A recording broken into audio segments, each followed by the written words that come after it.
What I knew was that life wouldn't wait for me.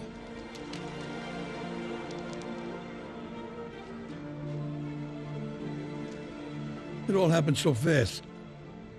I put down the nickel my mother gave me to pick up some bread. A matter of seconds, my nickel was gone. Can you imagine having to tell my mother and father why we couldn't eat that night? You took your money and you just felt ashamed. It was rage.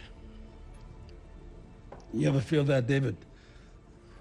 A rage so strong it changes the path you're on. Never felt anything like that. Well, there are people in this world who will try to make you believe that they are better than you, that they can win at your expense. Rage is a tool we use to look those people in the eye and prove them wrong. That's what drove you to win at dice. It did much more than drive me to win. It drove me to control the game. In the late 50s and early 60s, the American underworld was a cauldron of power struggles and shifting loyalties, where the most cunning and ruthless not only survived, but thrived. It was a time of grand ambitions and audacious moves, epitomized by clandestine gatherings at Joe Sonkin's Gold Coast restaurant, a veritable Olympus where the powers of organized crime convened. Among these titans was a man who, arriving in America with nothing but unbridled ambition, would defy the odds to etch his name into the annals of criminal law. This was no ordinary rags-to-riches story. It was the American dream, distorted through a prism of illicit enterprises and dark dealings. This man's ascent from obscurity to infamy was not an isolated tale. The criminal underworld was replete with stories of geniuses like Jake Guzik of Chicago, a master of corruption and the architect of vast rackets, who stood as Al Capone and Tony Accardo's indispensable ally. Jake Guzik was a pivotal figure in the Chicago outfit, illustrating that Al Capone's organization did not practice discrimination in its recruitment. It even included Jewish, Irish, Welsh, and non-Sicilians among its members. Capone, known for his extensive network, also maintained a close friendship with Benjamin Siegel during their early years. Guzik, often referred to by his moniker Jake Greasy Thumb, played a crucial role in managing the mob's corruption operations. His expertise lay in cultivating a stable of public officials willing to act in the mob's interests, ensuring favorable treatment in police stations, courts, and even within labor unions.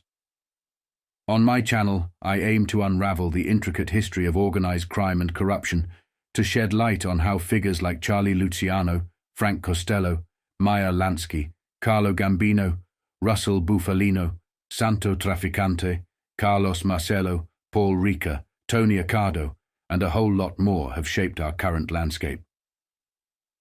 This journey begins with a visionary who pioneered the concept of a unified criminal enterprise, effectively laying the foundation for a syndicate that would extend its corrupt influence far and wide. This individual masterfully maneuvered the pieces on the criminal chessboard, eventually positioning himself as the undisputed boss of bosses, Charlie Luciano. This narrative unfolds against a backdrop where the tentacles of organized crime entwined with the fabric of the state, enlisting corrupt police officers, senators, judges, and delegates. Their reach was so extensive that they became a formidable financial conglomerate, capable of rescuing major industries during the crises of 1929. I have further explored the pivotal confrontation between Luciano and Tom Dewey, alongside the political machinations that saw figures like Franklin D. Roosevelt rise to power, only to witness the eventual downfall of Luciano and the rise of Frank Costello. Costello's influence epitomized the zenith of corruption, extending its grip to the highest echelons of power, not just shaping the presidency of Roosevelt, but also aiding the political ascensions of Harry S. Truman, Dwight D. Eisenhower, and Richard Nixon. This era of corruption laid the groundwork for political malfeasance that would persist for decades. A crucial facet of this history is the sophisticated financial underworld spearheaded by Meyer Lansky. His acumen for money laundering, banking, and the concealment of assets abroad was unparalleled, offering a window into the Mafia's intricate financial operations.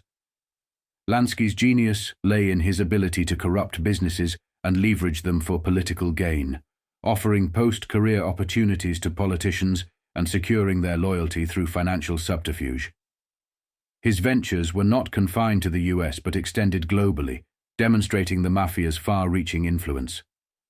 This exploration is not just the tale of New York's underworld, but a prelude to the stories of Chicago, Florida, and finally, the empire of Carlos Marcello. The narrative intends to illustrate how these criminal masterminds became so influential that they could sway presidential elections and even play a role in the assassination of John F. Kennedy. Guzik admired Lansky's ability to navigate the complex interplay of criminal enterprise and political manipulation, recognizing him as a crucial ally in their shared ambition to dominate both the underworld and the corridors of power. Guzik's methods were not subtle. He was often seen outside legislative halls, envelope in hand, at critical moments. He had a keen sense for timing, especially when it came to legislative votes or committee hearings that needed to be influenced. By standing aside and approaching politicians who were undecided, Guzik made sure to tip the scales in the mob's favor with generous cash incentives before the vote. If the outcome were favorable, he would follow up with an additional reward to cement the relationship. His actions effectively corrupted the political landscape, demonstrating a level of influence that was unparalleled at the time. When we delve deeper into the history of the Chicago outfit, the inclusion of Jake Guzik alongside figures like Meyer Lansky and Frank Costello highlights the formidable nature of this criminal syndicate. Their combined skills in manipulation, corruption, and strategic alliances shaped not just the operations of the Chicago outfit, but also had a lasting impact on organized crime in America. Yet, when Guzik encountered this enigmatic figure, he recognized a mind of unparalleled brilliance. Charlie Luciano, too, saw in him a master strategist, a testament to his influence that spanned the breadth of the nation, from the bustling streets of New York to the sultry alleys of New Orleans. The loss of Cuba in 1960 was a watershed moment for these syndicates, a blow to their sprawling empire of vice that demanded a bold response. The stage was set for a historic convergence of minds, including Sam Giancana, Carlos Marcello, Santo Trafficante, Meyer Lansky, and Russell Bufalino. They plotted to reclaim their paradise lost, pinning their hopes on the nascent Kennedy administration, a gamble that would lead to one of the most infamous blunders in American foreign policy: the Bay of Pigs invasion. Enter Frank Sheeran, a man of formidable loyalty and resolve, who found himself ensnared in this complex web of intrigue. Alongside Russell Bufalino, Sheeran navigated the perilous waters of this epoch, their journeys to Joe Sonkin's Gold Coast lounge serving as a microcosm of the larger narrative of power, betrayal, and ambition that defined the era. It was here, amid the shadowy figures and whispered plots, that Sheeran's path crossed with the likes of Santo Trafficante and Dave Ferry, the latter a man whose zeal against Castro was matched only by his later descent into madness. Sheeran's odyssey was marked by moments of unexpected humanity and stark realizations of the depth of the conspiracies entwining the fate of nations with the dark underbelly of the Mafia. From securing a truck on Hoffa's behest to the clandestine loading of military gear destined for anti-Castro forces, Sheeran's narrative is a testament to the murky alliances that sought to shape the course of history. As the Bay of Pigs invasion faltered, the mob's disdain for the Kennedys deepened, a sentiment encapsulated in Sheeran's reflections on the debacle. The failed invasion was not just a military defeat, but a profound betrayal that shattered any illusions of a symbiotic relationship between the underworld and the highest echelons of political power. This period was a saga of ambition clashing with reality, of alliances forged and broken in the shadows. It was a time when the mob sought to extend its influence beyond the streets and into the halls of power, only to find itself rebuffed by the very figures it sought to manipulate. The narrative of Sheeran and his associates, set against the backdrop of a tumultuous era, underscores the enduring allure of power and the lengths to which men will go to seize it, painting a portrait of an America at a crossroads where the lines between hero and villain, patriot and criminal were irreversibly blurred. In 40s and 50s, Meyer Lansky emerged as one of the colossuses striding across the American landscape, wielding power that few in the annals of organized crime could match. The Mafia, ever adaptive, mirrored the transformative journey of America itself, evolving from an era of isolation to one where the nation emerged as the global arbiter, wielding unprecedented power. A power starkly illustrated by the atomic devastation of Nagasaki and Hiroshima under the command of Harry S. Truman. Yet, unbeknownst to many, Truman's ascent to the presidency bore the hidden handprints of the Mafia, marking the beginning of a clandestine synergy between the underworld and the highest echelons of political power. In the 50s, Truman's administration unwittingly laid the groundwork for a seismic shift in the Mafia's fortunes by opening diplomatic doors between John Foster Dulles and Allen W. Dulles, who became the head of the CIA. In the 50s, the Dulles brothers, Allen W. Dulles among them, were appointed to the CIA, a move orchestrated by Harry S. Truman and other influential figures. These appointments marked a pivotal turn, as both brothers leveraged organized crime to advance their own agendas. This collaboration, however, was not without its consequences, leading to significant repercussions in 1961 and once more in 1963. During the 50s, the shadows of the Cold War began to stretch across the globe, heralding a period of heightened tensions and complex alliances. This era of covert collaborations has created a nexus with intelligence agencies, weaving a complex tapestry that would indelibly alter the course of history. However, this interweaving of fate and strategy also sowed the seeds for the Mafia's formidable adversary, Fidel Castro. Castro's rise to power in 1959 was a watershed moment, fundamentally altering the geopolitical landscape. With Castro at the helm, Cuba transformed from a haven of mafia operations, replete with casinos, laundering schemes, and hedonistic excess, into a staunch bastion of anti-imperialist revolution. The very soil that had once nurtured the Mafia's most lucrative ventures became its Achilles heel, propelling the organization into one of its most tumultuous epochs. This pivot in the Mafia's destiny underscored the organization's chameleonic nature, capable of navigating the vicissitudes of time and tide, much like America itself. Yet it also heralded a period of intense struggle and recalibration, as the Mafia confronted the consequences of its entanglement with political forces and faced the challenge of reinventing itself amidst the rapidly changing contours of a new world order. Yet, as the tumultuous 60s dawned, a decade marred by the thunder of mob wars, Lansky, dubbed the Mafia's master accountant, yearned for nothing more than to retreat from the fray and devote himself to the care of his disabled son. But destiny, with its inexorable pull, had a far more dramatic script in store. By 1965, the curtains were pulled back on Lansky's sprawling Bahamian empire, revealing a labyrinthine network of real estate, gambling, and union machinations. Just 2 years later, the bright lights of Vegas illuminated yet another chapter of his saga as the Vegas Skim came to light. Mobsters were seen flitting from casino to casino, amassing fortunes only to ferry them off to Lansky in Miami, where the proceeds would then vanish into the Swiss banking system. This operation, involving hundreds of millions, became known as the grandest heist ever uncovered. Yet astonishingly, it led to no legal repercussions. The saga took a darker turn in 1968, when more spotlights targeted Lansky. The FBI, intensifying its watch, marked the beginning of the end for the man who had once seemed an emperor among mobsters. Plagued by kidney stones and an array of health issues, the invincible aura that surrounded Lansky began to dim. Yet, even as his physical strength ebbed, his influence remained unchallenged, a testament to the indelible mark he had etched on the underworld. In his final moments, Lansky's life was a mosaic of paradoxes.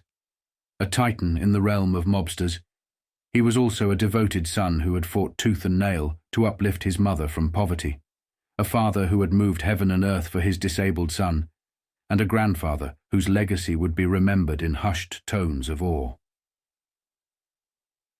Lansky's journey from the humble beginnings of a young boy to a legendary figure in American organized crime was a saga of power, resilience, and an unyielding will to survive, making him one of the most iconic mobsters to ever grace the pages of history. Today, we embark on an exploration into the life of Meyer Lansky, a figure whose name is synonymous with the zenith of organized crime's influence in the 20th century.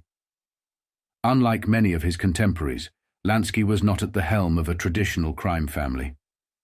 Instead, he masterminded a sprawling network of illicit operations, marking him as a singular force within the underworld. Arriving in America as a young boy, much like his compatriot Lucky Luciano, Lansky's beginnings were humble, with not a penny to his name and no knowledge of English. Yet, from these modest origins, he would ascend to become a titan of criminal enterprise. Meyer Lansky's journey is not merely a tale of a gangster, but that of a pivotal architect in the annals of organized crime. His influence permeated every dark corner of illicit activities, from unions to gambling, banking to money laundering, and beyond. Lansky was far more than a mere financier or gambler. He was the embodiment of organized crime, a figure whose strategies and operations would redefine the scope and scale of illegal undertakings. His intellect and acumen were unmatched, enabling him to navigate the treacherous waters of the criminal world with unparalleled finesse. During the Prohibition era, Lansky did not just adapt, he revolutionized the game, establishing his own transportation networks to smuggle alcohol, thereby securing his position and fortune amid the chaos of the time. His involvement in organized crime was deep and multifaceted, extending into the realms of gambling and banking in ways that blurred the lines between the legal and illicit economies. Lansky's power was not only in the wealth he amassed, but in the influence he wielded. He was a key figure in the syndicate's decision-making, respected and feared by allies and adversaries alike. His operations extended beyond American borders, touching on international waters and influencing global criminal networks. This vast empire was built on a foundation of intelligence, ruthlessness, and an uncanny ability to stay one step ahead of the law and rival gangsters. To understand Meyer Lansky is to comprehend the sheer scale and complexity of organized crime during its golden age. His life story is a testament to the dark underbelly of the American dream, showcasing how ambition, when coupled with ingenuity and ruthlessness, can forge an empire out of the shadows.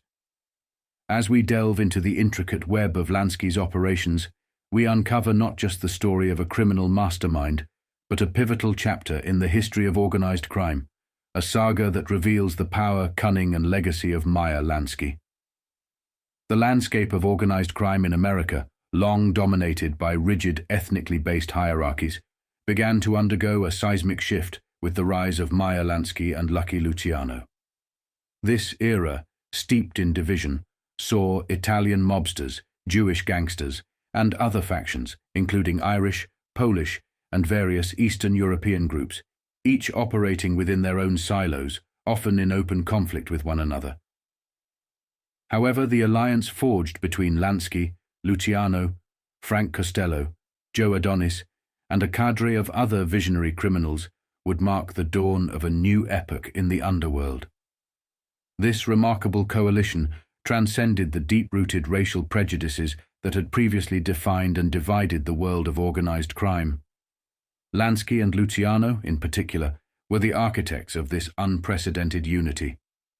Their partnership not only bridged the gap between Jewish and Italian mobsters, but also paved the way for collaboration with Irish, Polish, and other groups.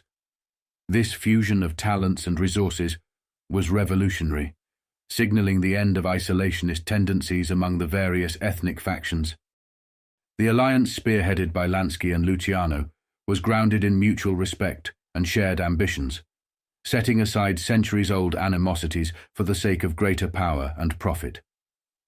Together, they conceptualized a new model of organized crime, one that was inclusive, highly organized, and far-reaching. This new syndicate structure dismantled the barriers of race and ethnicity, uniting previously warring factions against common enemies and in pursuit of common goals. Under the leadership of Lansky and Luciano, this conglomerate of diverse mobsters would not only dominate the criminal world, but also venture into legitimate businesses, pioneering new industries, and even transforming landscapes. One of their most ambitious projects was the development of Las Vegas into a gambling and entertainment mecca, literally building a city from the barren deserts of Nevada. This was emblematic of their vision, creating new opportunities where none existed before, leveraging their illicit gains to forge new frontiers in the American economy. The partnership between Lansky and Luciano was not merely a powerful alliance within the world of crime. It was a revolutionary force that changed the face of organized crime forever. Together, they built an empire that was unparalleled in its scope and influence, an empire that challenged and changed the established order. Their legacy is a testament to the power of unity over division, showing how even the most disparate groups can come together to achieve monumental feats. The story of Lansky and Luciano is a pivotal chapter in the history of organized crime, illustrating the transformative power of vision, leadership, and collaboration. The Italian organized crime landscape, traditionally epitomized by the Mafia, has undergone significant transformations from its early days under the leadership of figures like Joe Masseria and Salvatore Maranzano. This era was characterized by a rigid adherence to a code of honor, tradition, and respect, principles deeply rooted in Sicilian culture. Membership in this clandestine society was strictly governed by stringent criteria. One had to be Sicilian, Catholic, and a man of respect and cultural standing. Moreover, potential members were expected to be proven assets in their areas of operation, embodying the Mafia's values and contributing to its enterprises. However, the rise of Charlie "Lucky" Luciano marked a pivotal turning point in the history of organized crime, particularly within the Italian Mafia. Luciano's vision was revolutionary, prioritizing capitalism and financial acumen over traditional values. He understood that the future of organized crime lay not in maintaining old-world codes of honor and the perpetuation of feuds and familial hatreds between crime families, but in the ability to generate and sustain wealth. Under Luciano's influence, the Mafia shifted towards a model that valued entrepreneurial skill, the capacity to earn money, and, crucially, the ability to invest in new industries and spread corruption more efficiently. Luciano's reforms were not mere adjustments, but a complete overhaul of the Mafia's ethos and operations. He dismantled the old barriers that limited membership to Sicilians and Catholics, recognizing that talent and profitability could come from any quarter. This more inclusive, yet ruthlessly capitalist approach allowed the Mafia to expand its influence far beyond traditional rackets into legitimate businesses and emerging markets. The emphasis shifted towards creating a more flexible, adaptive organization that could thrive in the rapidly changing economic landscape of the 20th century. Luciano's legacy is a Mafia that is more a corporate enterprise than a secret society bound by ethnic and regional ties. This transformation allowed the Mafia to embed itself deeply into the fabric of both the American underworld and the legitimate economy, ensuring its survival and prosperity through the decades. Luciano's introduction of a new tradition ruled by capitalism fundamentally changed the dynamics within organized crime. It led to an era where making money, by any means necessary, became the ultimate goal, and the old values of honor, tradition, and respect took a back seat to financial success and expansion. This shift not only altered the structure and priorities of the Italian Mafia, but also influenced the evolution of organized crime worldwide, making it a more diversified and complex network of operations. The evolution of organized crime and its intersection with the world of finance, particularly through the pioneering efforts of figures like Meyer Lansky, marked a pivotal moment in history. Lansky, often dubbed as the mob's accountant, was instrumental in merging the clandestine world of the Mafia with legitimate banking and financial systems. This fusion became especially prominent in the 50s, a decade that saw America rising as a new empire with burgeoning economic power, paralleled by Britain's establishment as a banking empire. The concept of the Mafia, traditionally associated with violent and overt criminal activities by groups such as the Italian, Jewish, Irish, Polish, and Corsican mafias, underwent a transformation. This transformation was not just an expansion in the variety of organized crime, with the emergence of the Russian and Albanian mafias in the 80s, but also a shift in operations. The new era of organized crime that Lansky epitomized was characterized by sophisticated financial schemes, including money laundering, offshore banking, and the discreet manipulation of financial assets. This was a form of organized crime that outgrew the traditional mafia's modus operandi, embracing a world where alliances were forged not just among criminals, but within the very fabric of the global financial system. In this context, the Mafia wielded power unlike modern lobbyists, employing financial muscle to sway political and economic outcomes. Lobbying, in its legitimate guise, involves organizations, companies, and interest groups persuading politicians to support favorable legislation or policies. This persuasion is achieved through providing lawmakers with data, research, and arguments that shape legislation effectively.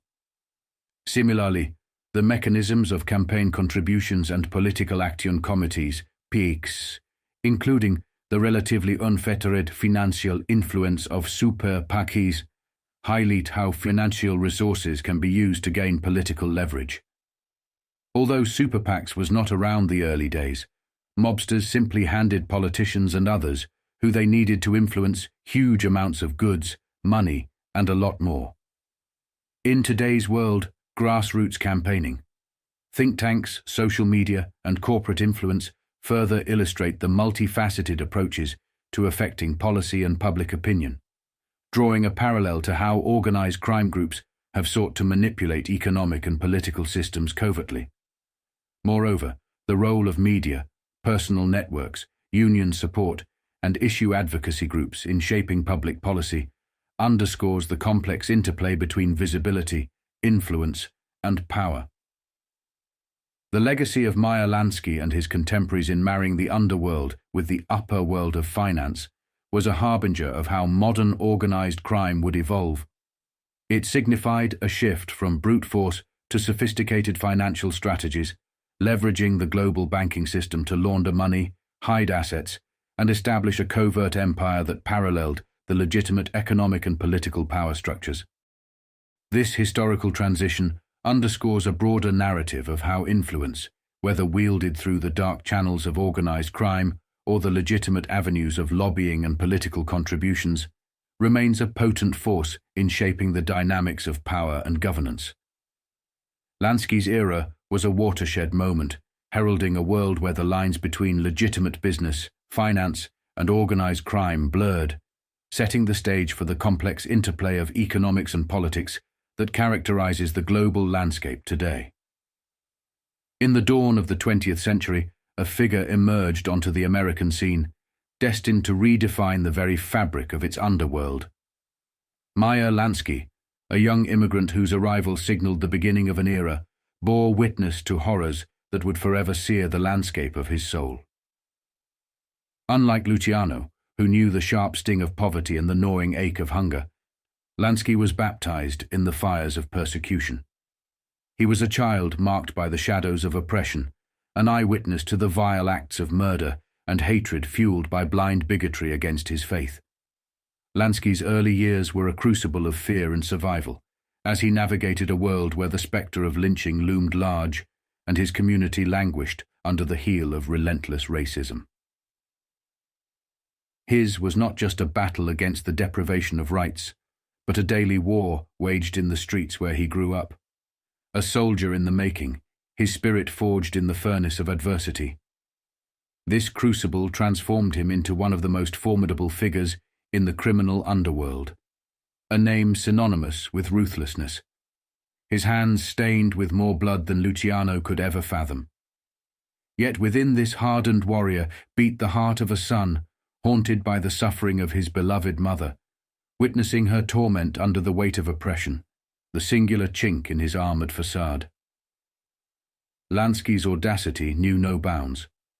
In a daring defiance of the era's most toxic prejudices, he ventured into the lion's den, confronting the Ku Klux Klan's bastions in the South, and challenged the entrenched powers of the Southern Mafia. Aligning with the Louisiana Mafia, one of the oldest criminal syndicates in the United States, Lansky not only survived, but thrived, cementing his legacy as a master strategist and fearless leader. This was not merely a conquest of territory, but a bold statement against the rampant racism and anti-Semitism that ruled those lands.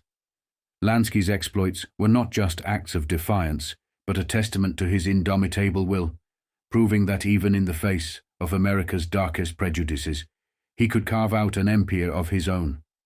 Meyer Lansky was not merely a man.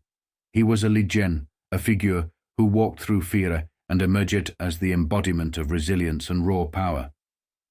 His story is a saga of triumph over adversity, a narrative that stretches the bounds of belief, showcasing the extraordinary life of one of history's most enigmatic and formidable underworld titans.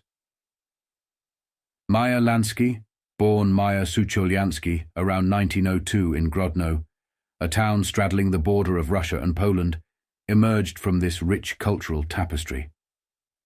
Grodno, with its shifting borders between Russian, Polish and German control, was predominantly Jewish, with synagogues, theatres and businesses dotting its landscape. Under Nicholas II's reign, Meyer Sucholiansky experienced life as a subject of the Czar, immersed in a community where Yiddish was spoken, and Friday nights brought the tranquility of the Sabbath. In this close-knit world, Jews found solace and pride, gathering for Shabbat meals amidst the flickering glow of candles, cherishing the warmth of their shared identity. Meyer Lansky's origins in Grodno reflect the deep connection between his name, his heritage, and the vibrant Jewish community that shaped his early years. The Sucholianskys belonged to the middle class, with Meyer Lansky fondly recalling his grandfather Benjamin's status as a respected businessman who owned a house nestled between the bustling streets and the marketplace. Adorning the doorpost was a mezuzah, a small box containing sacred biblical verses, a proud emblem of their Jewish heritage, bearing the inscription, "Thou shalt bind the words of the Lord for a sign upon thy door." I was born in Grodno, which was then part of Poland. My fondest memories were of my grandfather, Benjamin, whom I loved very much. He was not a poor Jew, but quite wealthy, and lived in a very nice wooden house. Later on, he had a stone house, which was even grander. My father, mother, and our 3 children lived with them. Of course, there were very many poor Jews in the ghettos of Eastern Europe. I know what I am talking about because I saw them, but I was lucky. Grandfather Benjamin was a successful businessman. That is not surprising because Grodno was a major center of Jewish life. My grandfather told me that Jews had lived there for over 800 years. My grandfather Benjamin was very religious and always went to synagogue. He used to take me by the hand to lessons at the cheder, where I learned the Jewish prayers, the Hebrew alphabet, and the first chapters of the Bible. He used to tell me the story of the Jews and how they had been invited to Grodno in the 14th century to join a very few who had lived there for nobody knows how many years. At that time, the town was under the control of Lithuania, and the Lithuanians felt that the Jews could help them bring commerce to the community with their skills as traders and craftsmen. The Jews were allowed to settle in one part of the town, between the castle and the marketplace. The Jewish shops were strung out along the twisted cobbled road I knew so well, and the houses where we all lived were concentrated in that area. We had a fine synagogue there because the Jews had prospered in Grodno. They were a dynamic community. Our community was a real Jewish town, with its own little hospital and its cemetery behind the synagogue. In the stone townhouse, where Meyer spent his formative years alongside his younger brother Jacob, his parents Max and Jetta, and his paternal grandparents Benjamin and Basha Sucholjansky, admiration for his grandfather bloomed. Throughout his life, Meyer cherished the teachings of his grandfather, who imparted lessons on Jewish history and the aspirations tied to Palestine. In the synagogues of Eastern Europe, generosity was revered, with the most giving individuals earning seats of honor in the front rows, a testament to their commitment to the community. Recollections of his grandfather remained vivid for Meyer Lansky. It was grandfather Benjamin who initiated Meyer into the Cheder, a religious school where the young boy absorbed prayers and the Hebrew alphabet from weathered Bibles and prayer books. In these humble institutions, known as Cheders, a single room often sufficed, hosted in the rabbi's home.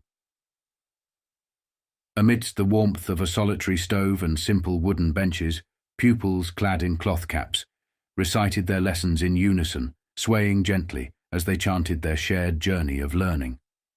Orthodox Judaism, unlike some other belief systems, does not dwell excessively on concepts of hellfire and damnation.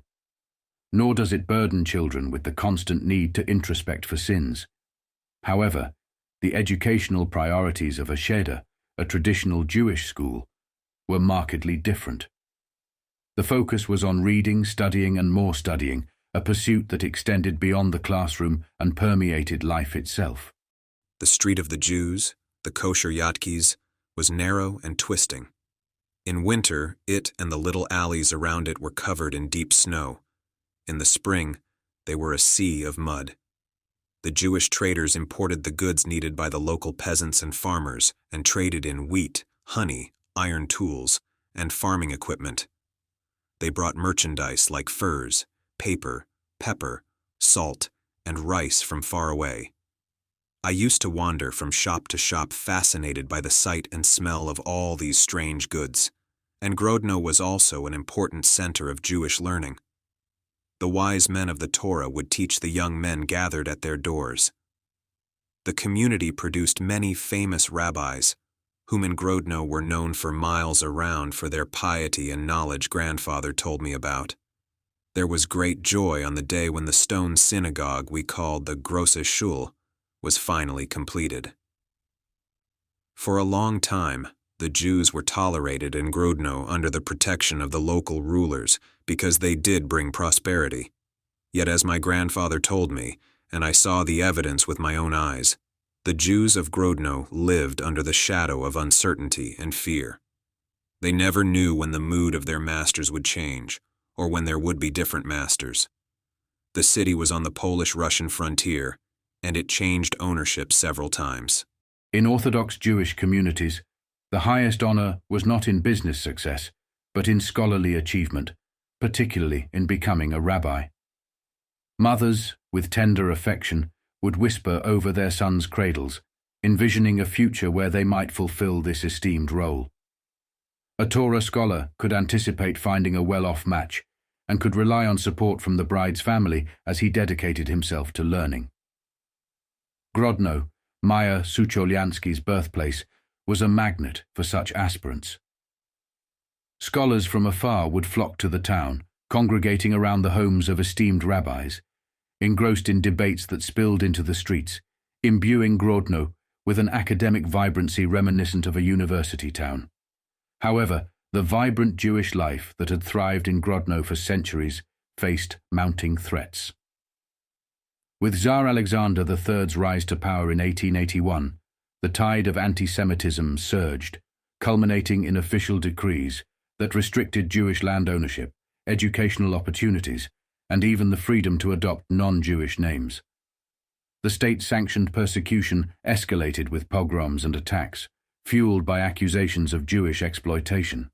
Yet as my grandfather told me, and I saw the evidence with my own eyes, the Jews of Grodno lived under the shadow of uncertainty and fear. They never knew when the mood of their masters would change or when there would be different masters. The city was on the Polish-Russian frontier, and it changed ownership several times. Many people had already emigrated by the time I was born, the turn of the century. Some Jews went to America, some to Palestine, and others to places all over the world, like England and South Africa and Australia, because of the anti-Jewish pogroms. Even so, many Jews remained there until the Second World War. Then the Nazis completed the task which 8 centuries of anti-Semitism had not achieved. They wiped out every single remaining Jew in the gas ovens of the concentration camps. Meyer Lansky's early years were marked by the spectre of violence. Troubles in neighboring towns like Bialystok forced Jewish refugees to flee to Grodno, bearing harrowing tales of assault and murder. Meyer Lansky, reflecting on those times, recalled the chilling atmosphere, particularly during Easter and Passover, when Russian peasants would descend upon the town, terrorizing the Jewish population. During his formative years, particularly before reaching the age of 10, Lansky held a deep admiration for his grandfather, who played a pivotal role in nurturing his early interests and values. His grandfather, a man of profound knowledge and wisdom, would regale young Lansky with stories about the history of Grodno, the Polish people, and notably, the rich history and struggles of Jewish people in Eastern Europe.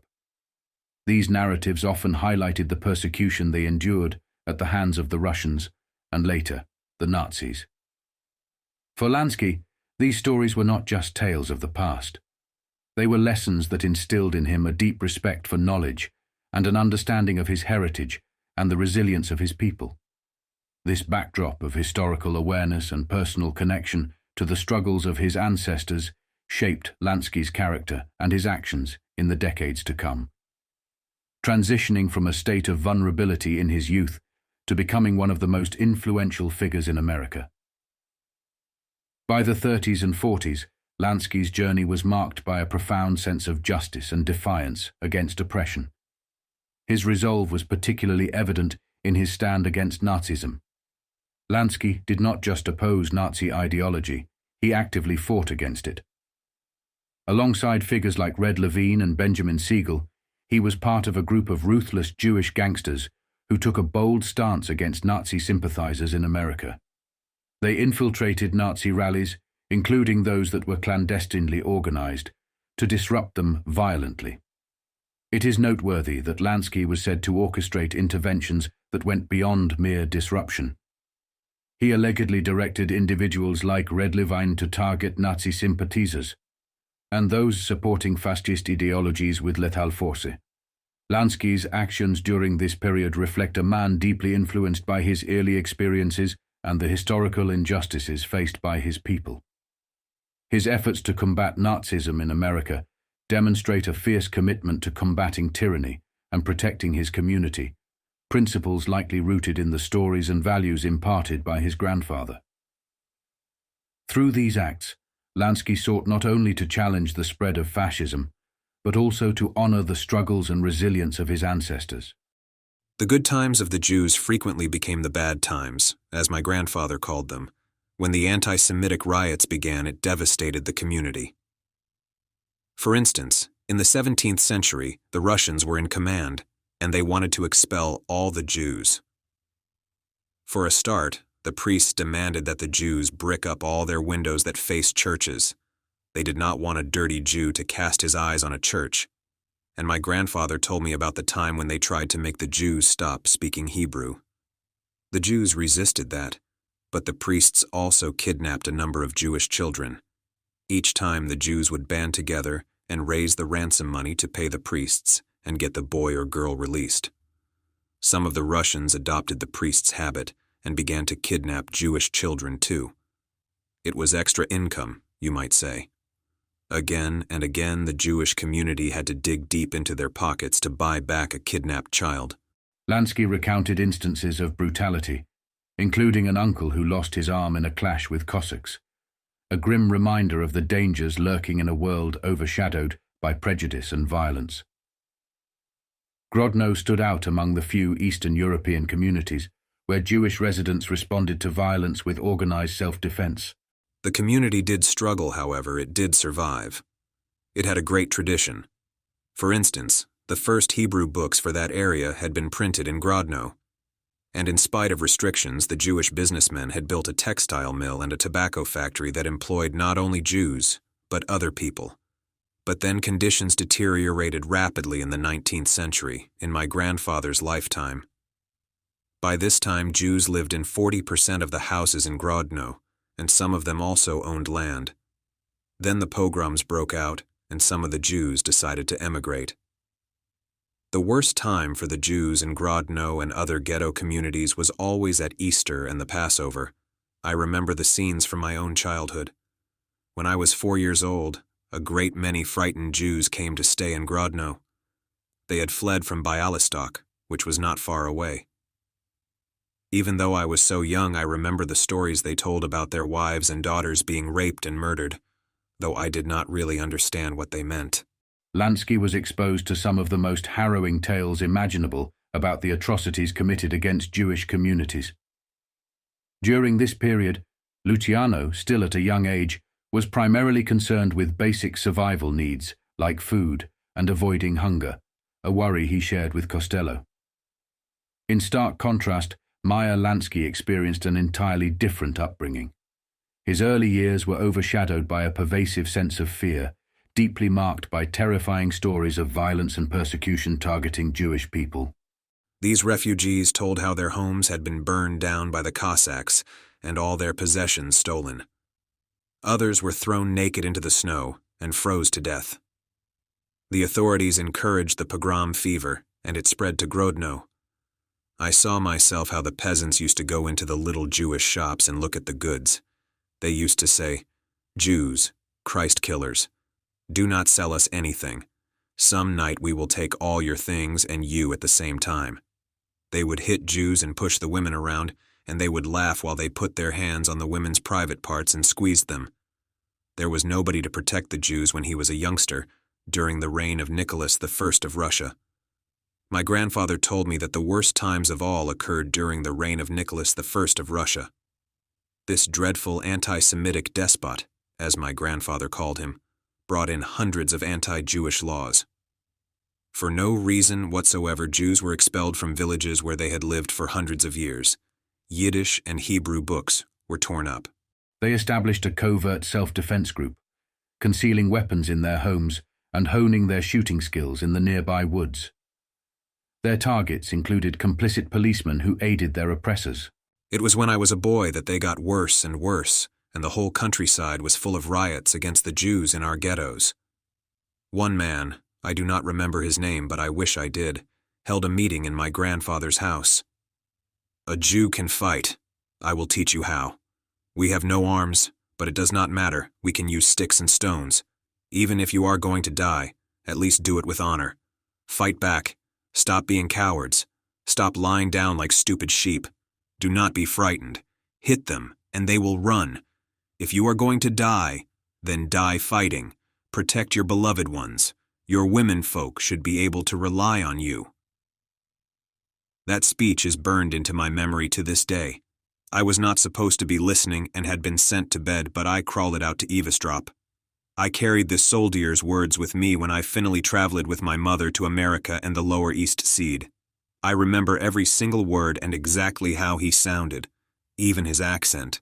This young Jewish soldier at once became my hero.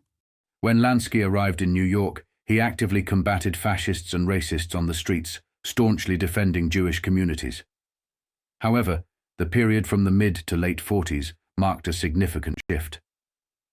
Following the fall of the Nazi regime and the revelation of the Holocaust's atrocities, publicized through the Nuremberg trials and Jewish newspapers, figures like Meyer Lansky felt a profound need to support the Jewish cause. This sentiment was not unique to Lansky. Others like Red Levine, Longy Zwilman, and many more also rallied to aid their fellow Jews. The invasion of Poland by the Nazis triggered a mass exodus of Jewish refugees. Many fled to the United States, aiming for the same ports that had welcomed Luciano and Lansky in the early 1900s. However, their documentation, which they had believed would facilitate their entry, ironically became a tool against them. With America maintaining a stance of neutrality in the war and rife with Nazi sympathizers, the country was reluctant to act against or in favor of the Nazi Empire. Hitler's demands for the return of some Polish Jews to occupied Poland were heeded, leading to the tragic fate of those returned being sent to the gas chambers. This news, when it reached Lansky, left him seething with rage. It was alleged that in his fury, he took retaliatory action against several dock workers who had failed to assist the Jewish refugees, indirectly contributing to the children's deaths.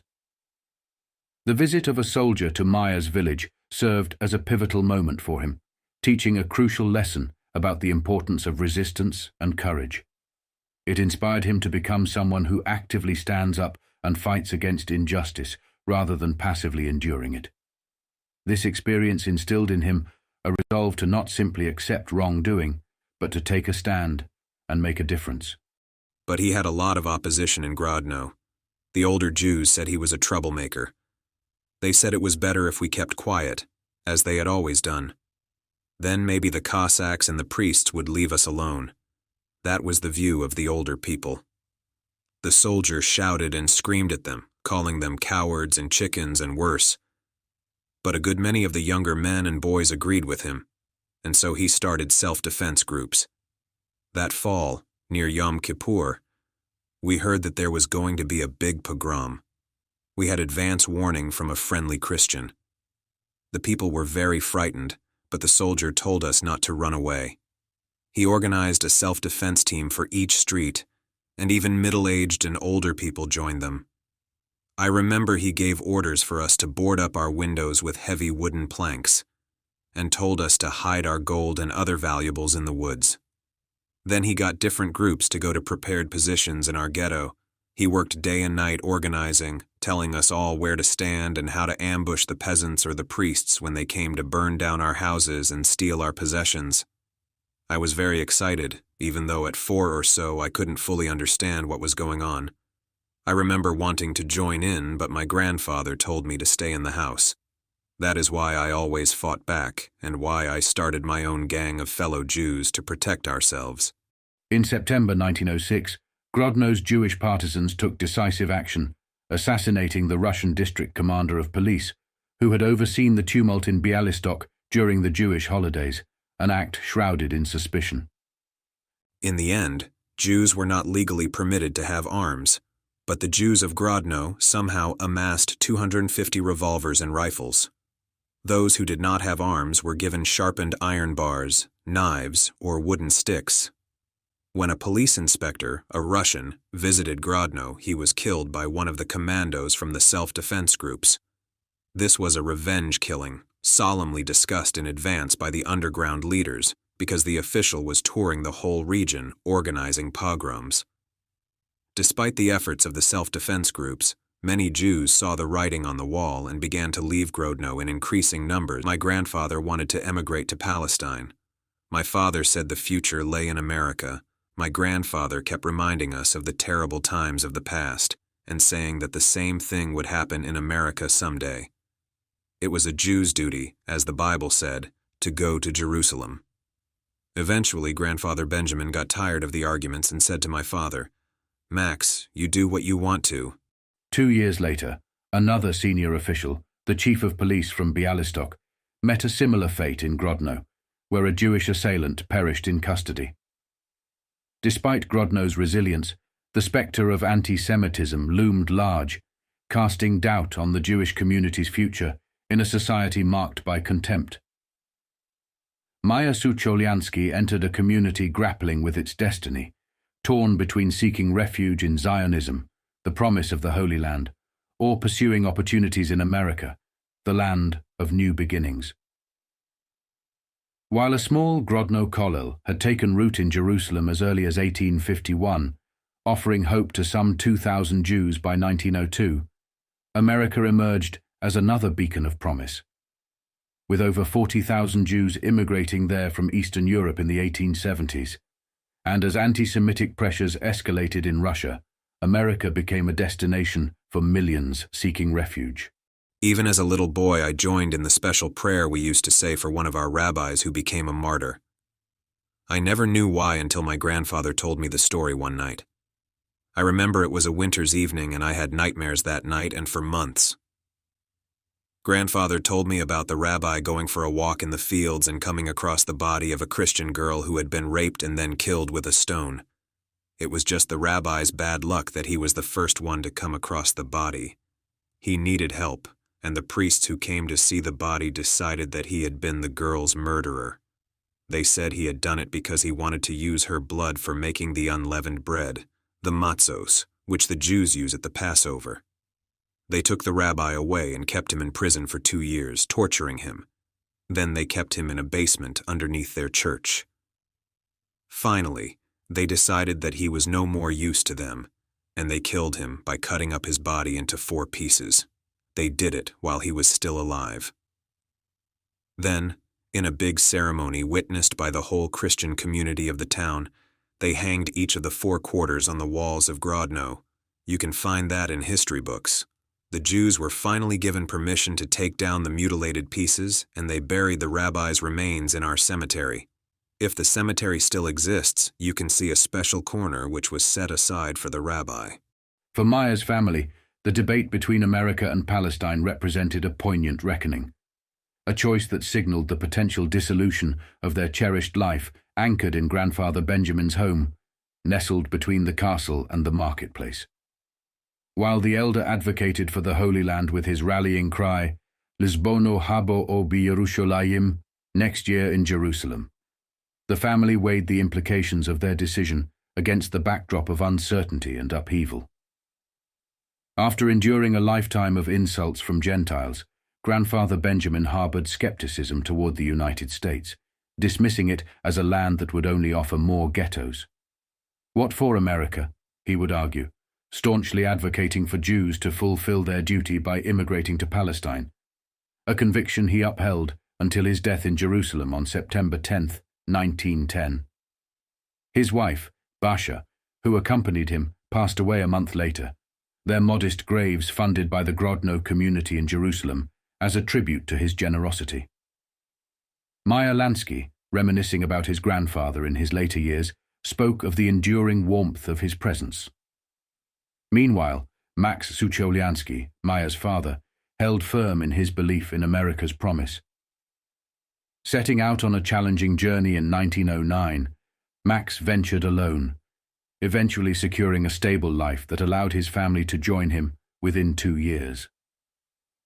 For young Meyer Sucholiansky, bidding farewell to Grodno, its dangers, its rootedness, and the aspiring rabbis, marked a significant transition.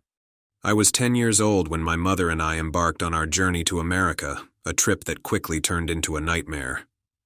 We were cheated out of most of our little money by a man we trusted to buy us a ticket, a man we never saw again.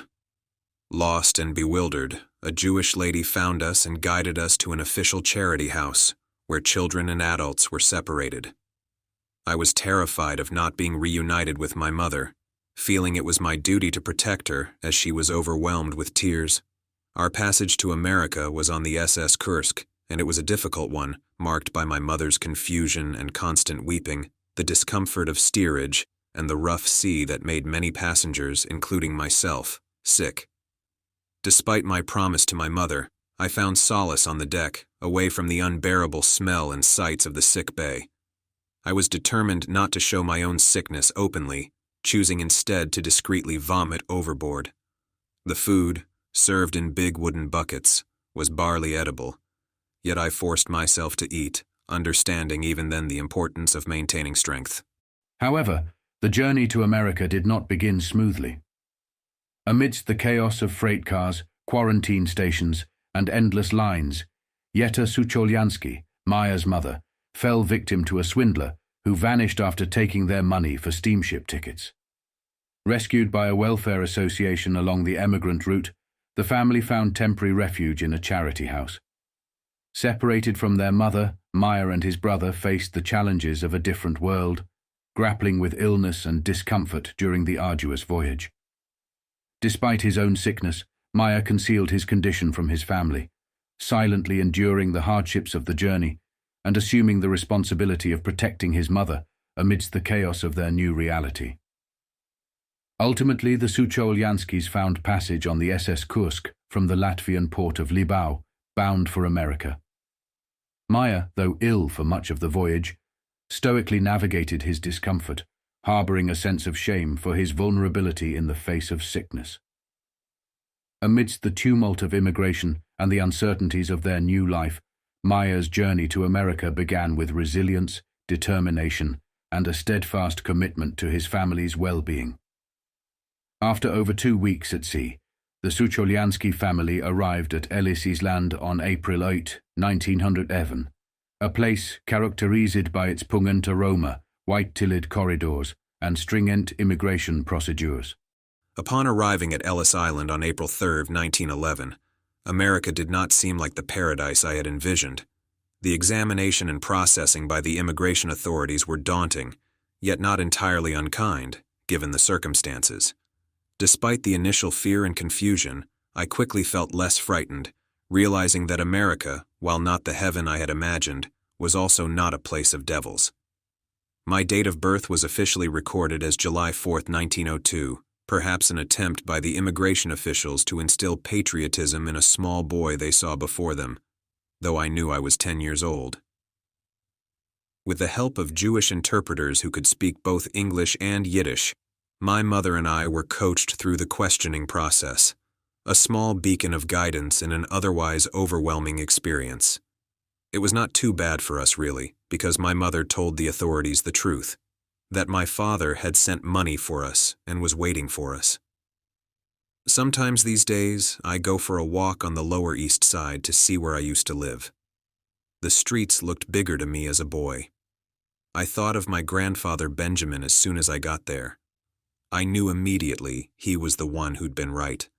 This was not paradise. Medical examinations at Ellis Island were rigorous, with markings like H denoting potential heart issues and X suggesting suspected mental weakness. While Sucholjanskis cleared the medical assessments, they encountered a hiccup during the immigration inspection. The streets were even dirtier than those in Grodno. It was very hot. Men with bundles on their heads tried to sell us things, and my mother did not know what to say. We went to the address my father had sent us. He had not known when we would land. It was a great thrill for my mother to be at home, which was 2 small rooms in somebody's apartment. My father looked different from the way I remembered him. He looked older. He and my mother were in tears. My younger brother and sister were bewildered by everything. I do not even remember the address of our first home, because we moved shortly afterward. My father was always trying to find us a better place to live. According to Meyer Lansky's American school records, his mother, Yetta, considered August 28th as his birthday, believing he was 10 years old upon their arrival at Ellis Island. However, the immigration authorities recorded Meyer's age as 8, despite his petite stature making him an unlikely 10-year-old. With a stroke of the immigration officer's pen, 2 years were shaved off Meyer's age, and to add a touch of American symbolism, he was assigned July 4th as his birth date, a fabrication that Meyer would carry with a mix of pride and ambiguity throughout his life. The details surrounding Meyer Lansky's arrival in America, including the July 4th birth date, were later recognized as myth rather than fact. The Sucholjanski family had a home awaiting them in Brownsville, Brooklyn, a neighborhood that had attracted garment manufacturers seeking inexpensive labor. Max Sucholjanski, having worked as a garment presser in Brownsville, had saved up enough to bring his family to America, setting the stage for Meyer's journey into a new life, marked by uncertainty and opportunity. One of the first places my father took me to be the Chaucer Mark, or Pig Market, on Hester Street, near Ludlow, where everybody was milling around hoping to be called for work. I realized later that when I was a boy, the Lower East Side had a greater intensity of population crowded into a small area than anywhere else in the world. There were so many people in every block from 14th Street down to Canal. I loved to walk around and see things I had never seen before, like peaches and bananas and other exotic fruits. I had no money and could not buy anything. I saw some boys stealing, but I always remembered my mother telling me not to touch anything that did not belong to me. I always obeyed her, At least in those years I did. Upon arriving in Brownsville in the spring of 1911, fresh from Jewish Eastern Europe, young Meyer Lansky found himself in a community strikingly reminiscent of the one he had just departed. In Brownsville, Jews could maintain customs akin to the Old Country, observing the Sabbath with reverence. Friday nights were marked by the appearance of clean tablecloths and the shelving of cracked dishes, while even impoverished households managed to find the means to employ Gentile children, known as Shabbos Goys, to carry out tasks forbidden to Jews on the Sabbath. Estimates based on the number of absent children from public elementary school on Yom Kippur in 1914 revealed a Jewish population of 102,000 in Brownsville, more than double the Jewish populace of Grodno. Despite the familiarity of the Yiddish street cries along Pitkin Avenue, Brownsville's main thoroughfare, Meyer Lansky encountered a vastly different educational environment at Brooklyn Public School 84. The overpowering memory of my childhood in New York is that we were always poor. My father had expected his parents to leave him a considerable amount of money before they left Grodno for Palestine. They were considered wealthy.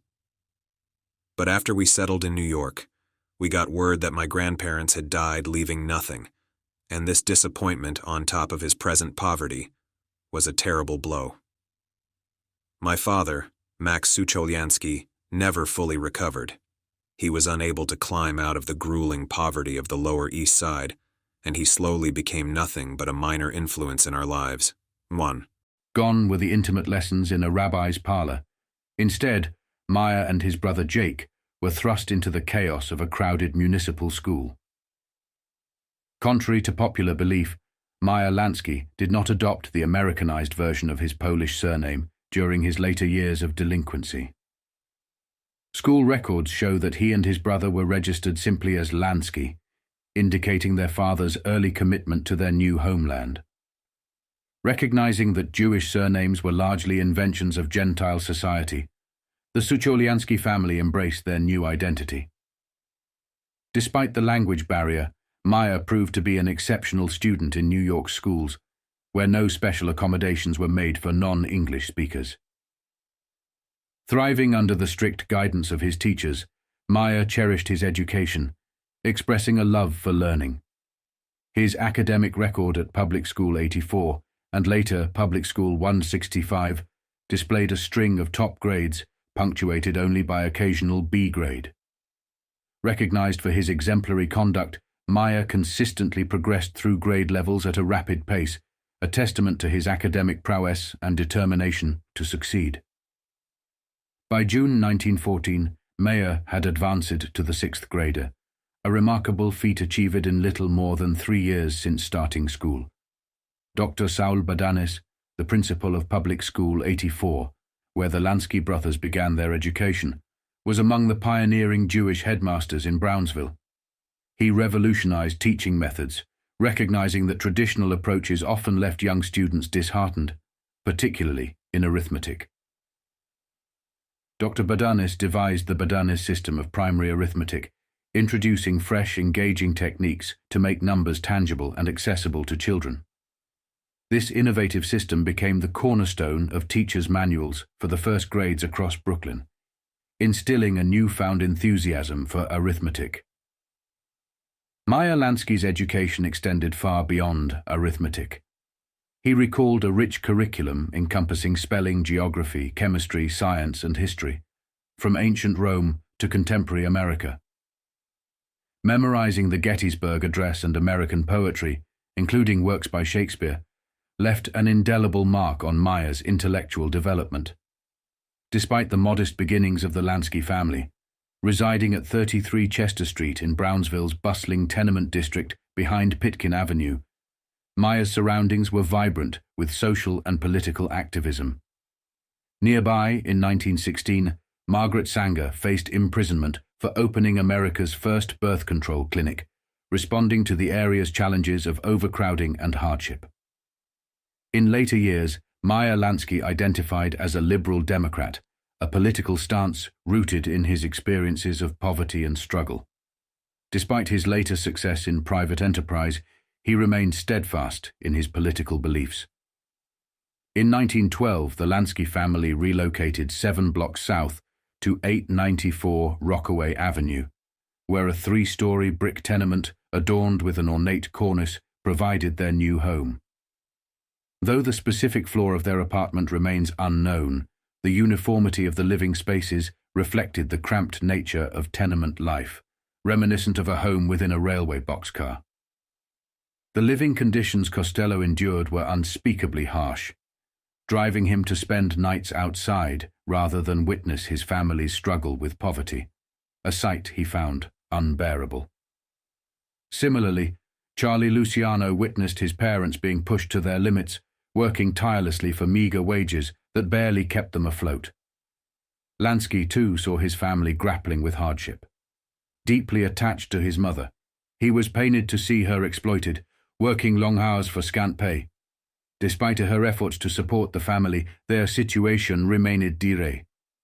United by their harsh backgrounds, these 3 men found solace in each other's company, bound by a shared determination to overcome their circumstances. While education presented a potential escape route, their immediate needs, chiefly hunger, made academic pursuits a luxury they could scarcely afford. Driven by necessity, they turned to the streets for survival. Lansky found himself drawn to the allure of gambling and craps games, seeing in them a way out of his family's financial woes. Luciano, ever pragmatic, sought any means to endure, his attention caught by figures like George Scanlon, a notorious drug dealer. Luciano saw in Scanlon not just a criminal, but a possible employer, a way to make ends meet in a world that offered them few alternatives. For these men, each day was about survival, and any opportunity, no matter how morally ambiguous, was worth considering. Lansky in his early years lived in horrible conditions. The thin plywood partitions delineated the Lansky family's living quarters.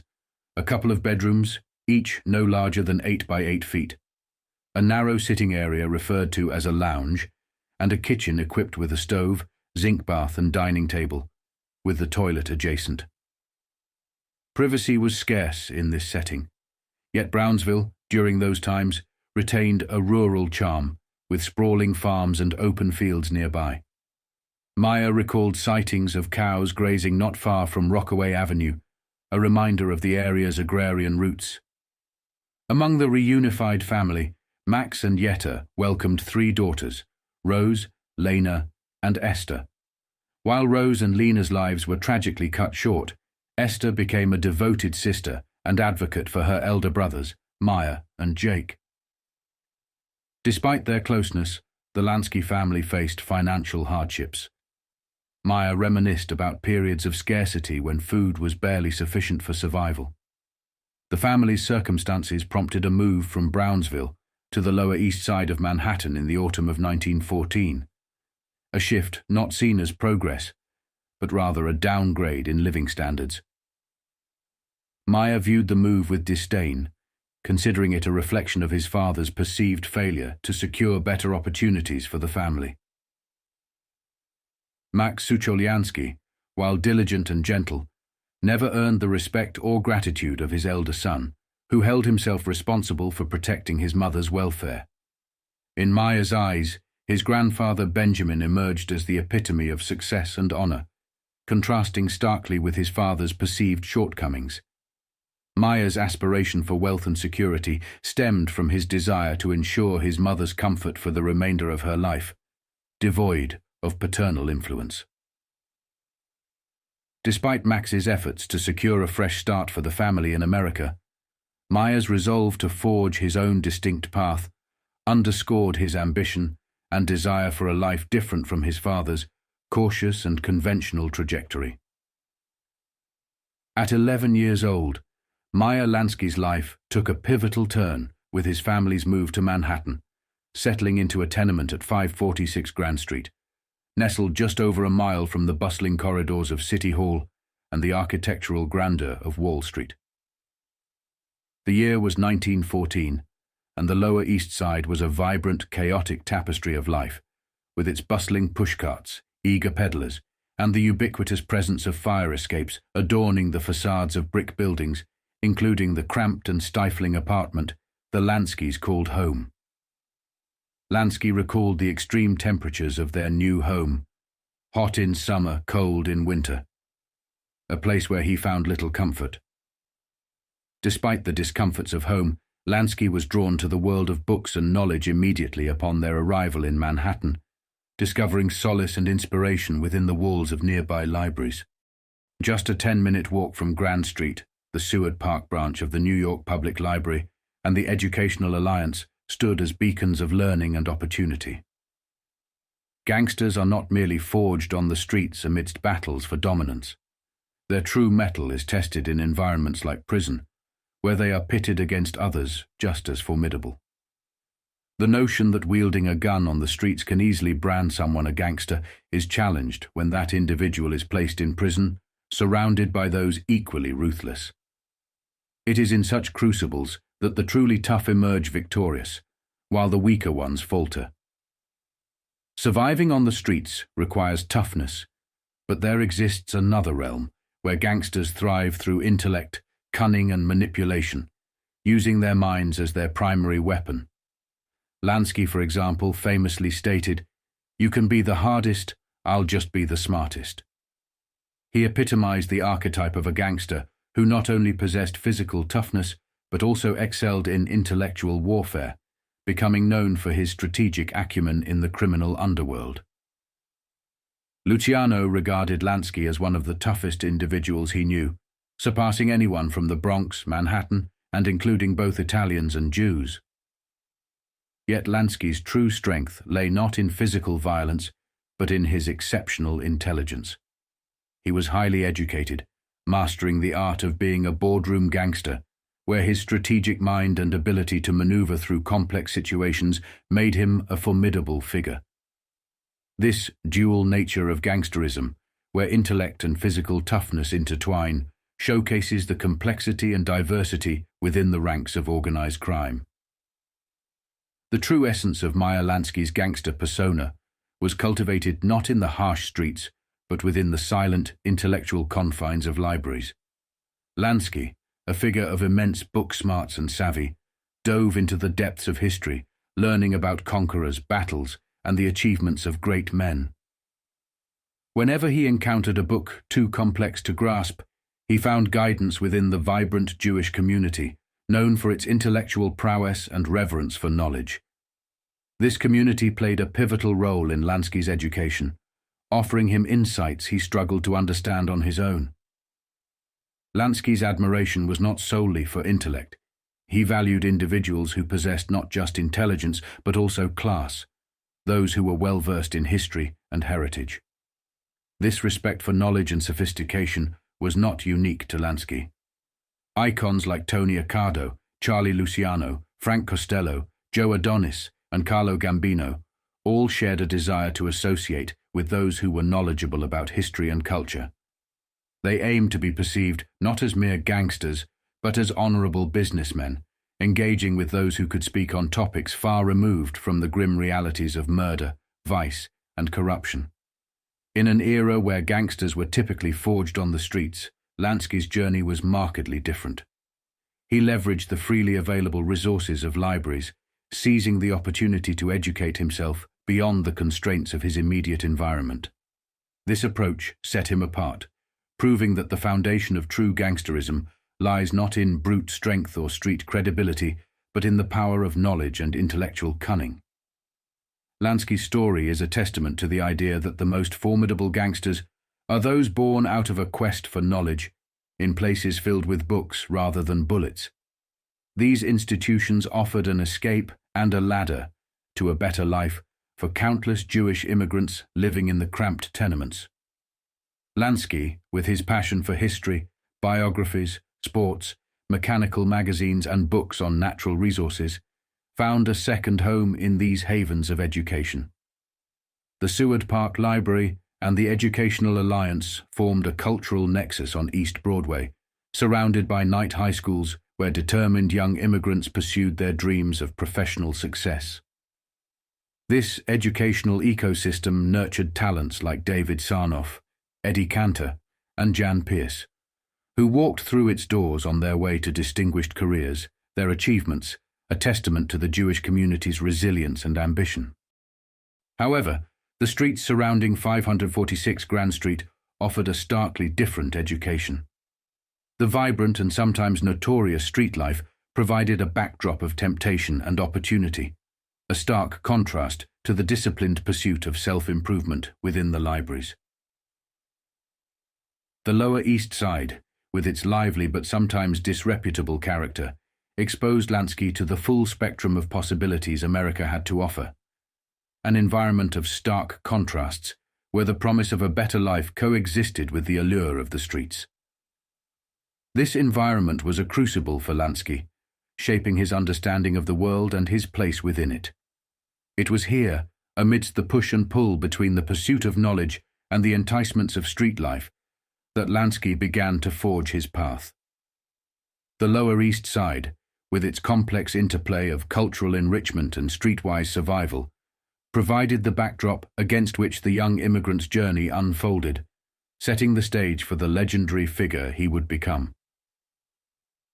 By the age of 11, Meyer Lansky and his family had relocated to Manhattan, making their new home in a tenement at 546 Grand Street, nestled amidst the hustle and energy of the Lower East Side. This area, teeming with life from pushcarts and peddlers to the iconic fire escapes of densely packed buildings, became the backdrop of Lansky's youth.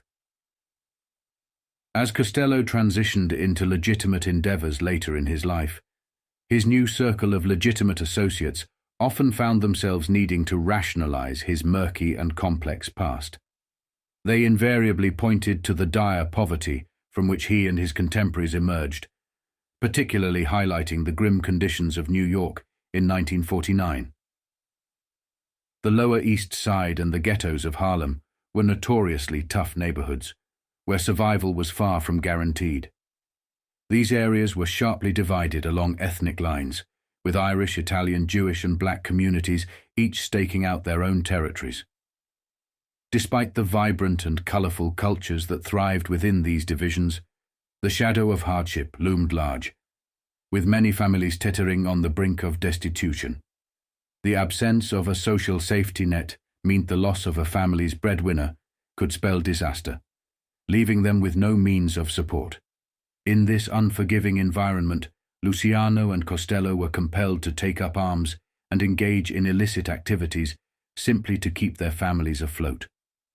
Meanwhile, Lansky, though he frequented areas known for prostitution, narcotics, and other vices, was also absorbing valuable lessons from both the streets and the wealth of knowledge available in libraries.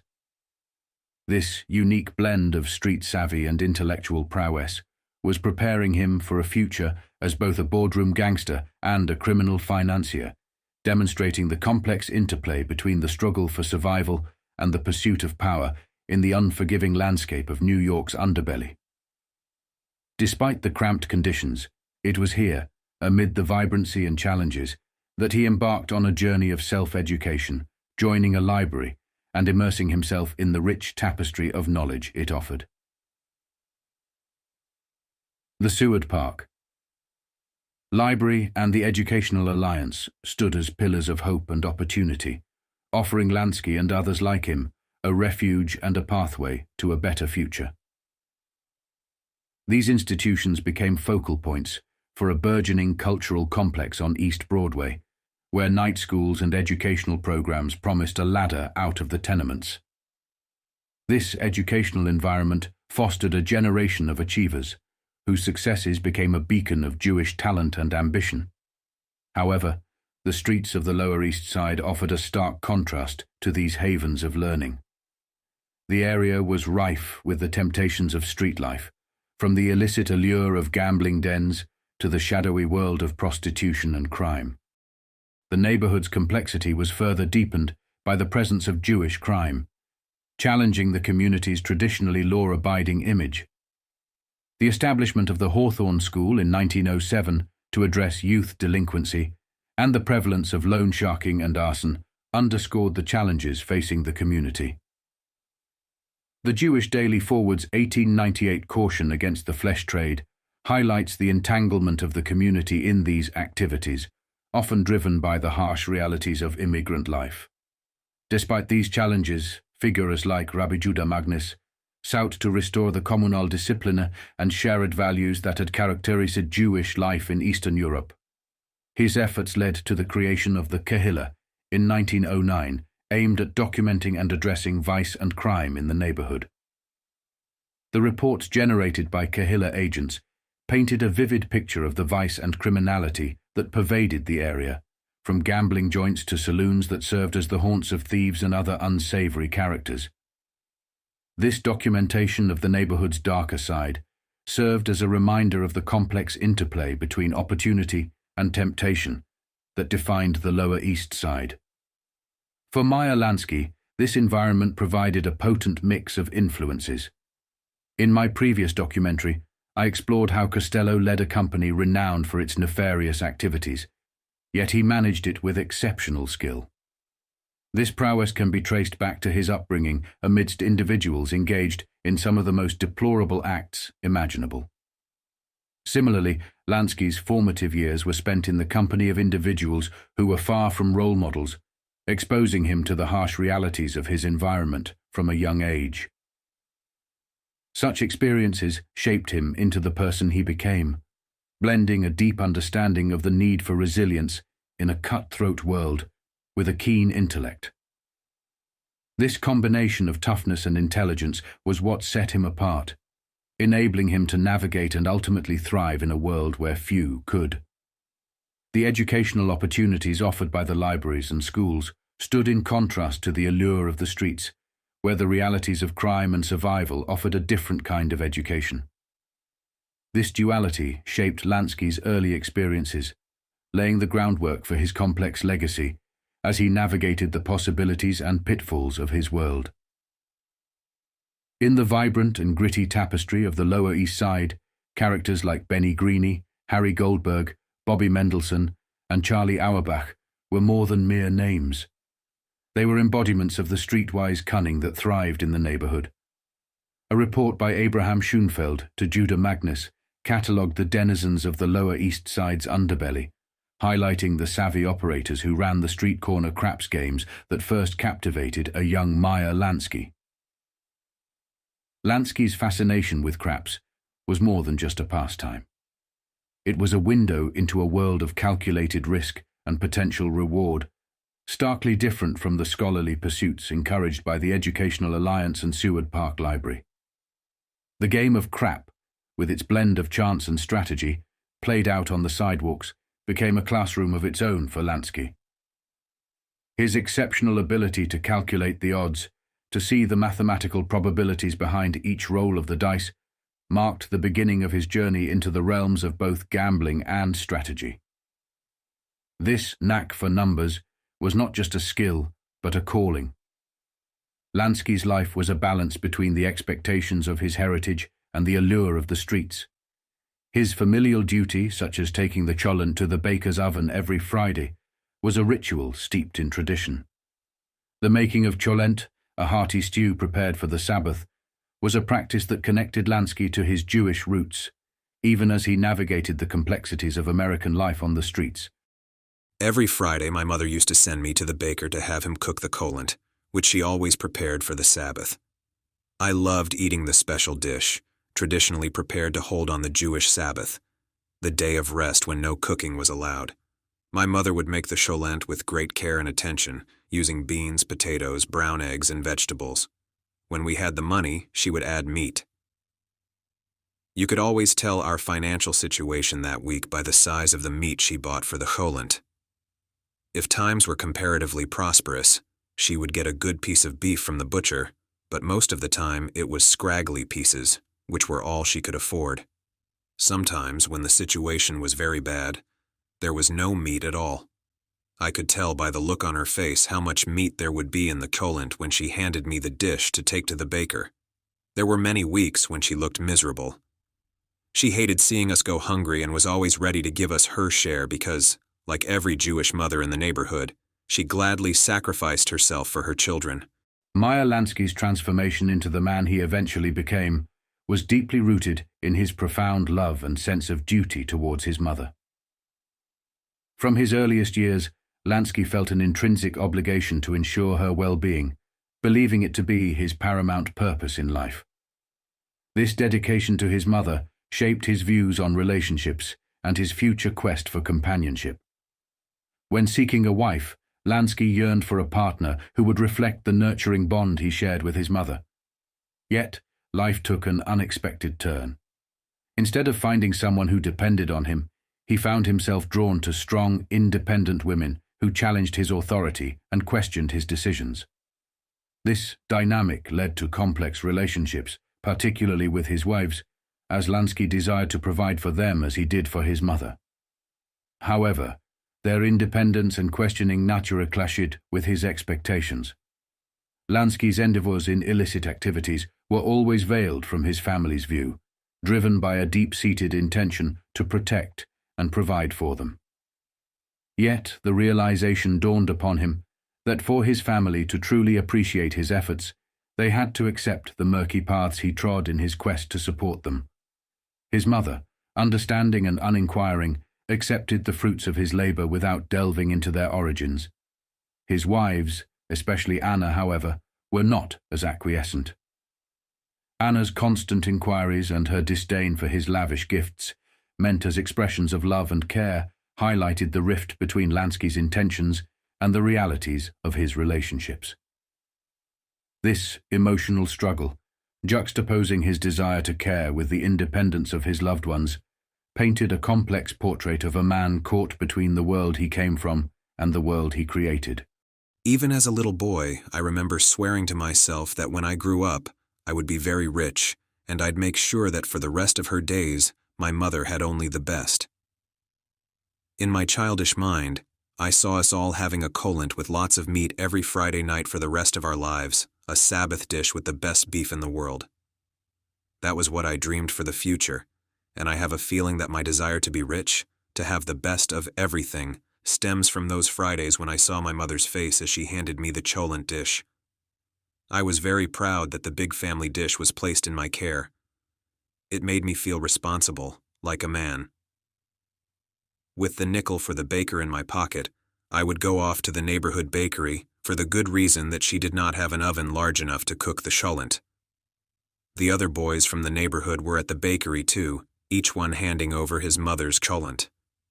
Every dish was different, so the baker knew which cholent belonged to each family. When it was baked, it was also my job to collect the cholent and bring it home. Then the whole family would sit down for the Sabbath meal. The rich smell of the cholent, with all its memories of the one period of rest for us, remains with me to this very day. I find it amusing that this traditional dish of poor Jews has now become a delicacy that wealthy people like to enjoy from time to time. It has become comparatively expensive, and that really makes me smile. The dichotomy of Lansky's world, between tradition and the tantalizing prospects of the gambler's life, illustrates the dual identity many immigrants faced.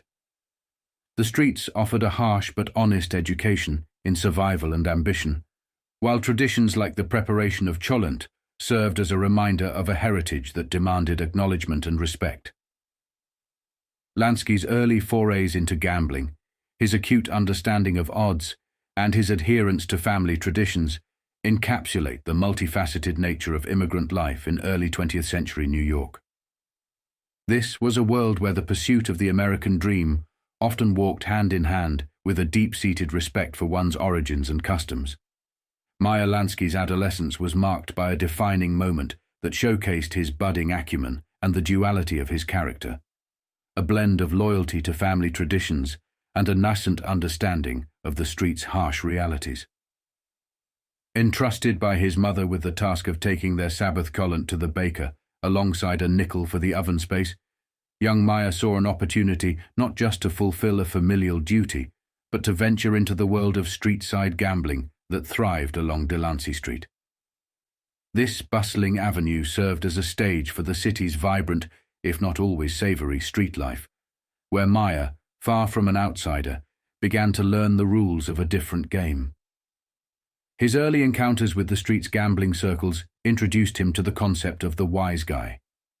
Meyer's innate talent for numbers and odds drew him into these circles, specifically to the game of crap, where he quickly learned that the game was as much about understanding people as it was about predicting the roll of the dice. Meyer's keen observation revealed the exploitation of human gullibility, a lesson that came at the cost of his own temporary loss, but ultimately led to a valuable insight. The true gambler controls the game, not the other way around. I have another strong memory about the cholent that you may consider significant. My gambling instinct, it must have been in my blood since I was born, first came to the surface during those Friday afternoon errands. On the way to the bakery with the cholent held firmly in both hands, for I knew it would be a terrible disaster if I ever dropped it. I used to go along Delancey Street and other streets where the gamblers were shooting craps on the sidewalk. I must admit I was fascinated. I would watch the players, Irish, Italians, Jews, and who knows who else. I could feel a rush of excitement as I watched them gambling. It was mostly nickels, dimes, and quarters, but in the aggregate, they looked like a fortune to me. In the pulsating heartbeats of the world's major tourist meccas, be it the bustling streets of New York, the vibrant alleys of New Orleans, or the windswept boulevards of Chicago, thrives an age-old tradition of gambling games, their allure timeless and their presence ubiquitous. From the shadowed corners of Paris to the fog-laden paths of London, these games of chance weave their magic, known by many names and played by countless souls seeking the thrill of the gamble. Behold, the three-card Monte, also known as Find the Lady, a mesmerizing dance of cards where the queen, elusive as a phantom, flits between her two loyal guards in a dizzying ballet designed to beguile and bewitch the onlooker. The shell game, a cousin in deception, employs a pea and 3 shells in a performance of misdirection so masterful it would make Houdini proud. The cups and balls, an ancient magician's ruse turned street hustle, where the balls pirouette between cups in a choreography so intricate it defies belief. Not to be outdone, fast and loose, or pricking the garter, invites challengers to guess where a loop in a belt might hold fast, only for their hopes to slip away as easily as the belt tightens. The razzle, a carnival of numbers and chance, ensnares with promises of easy wins, only to drown the player in a sea of impossibility.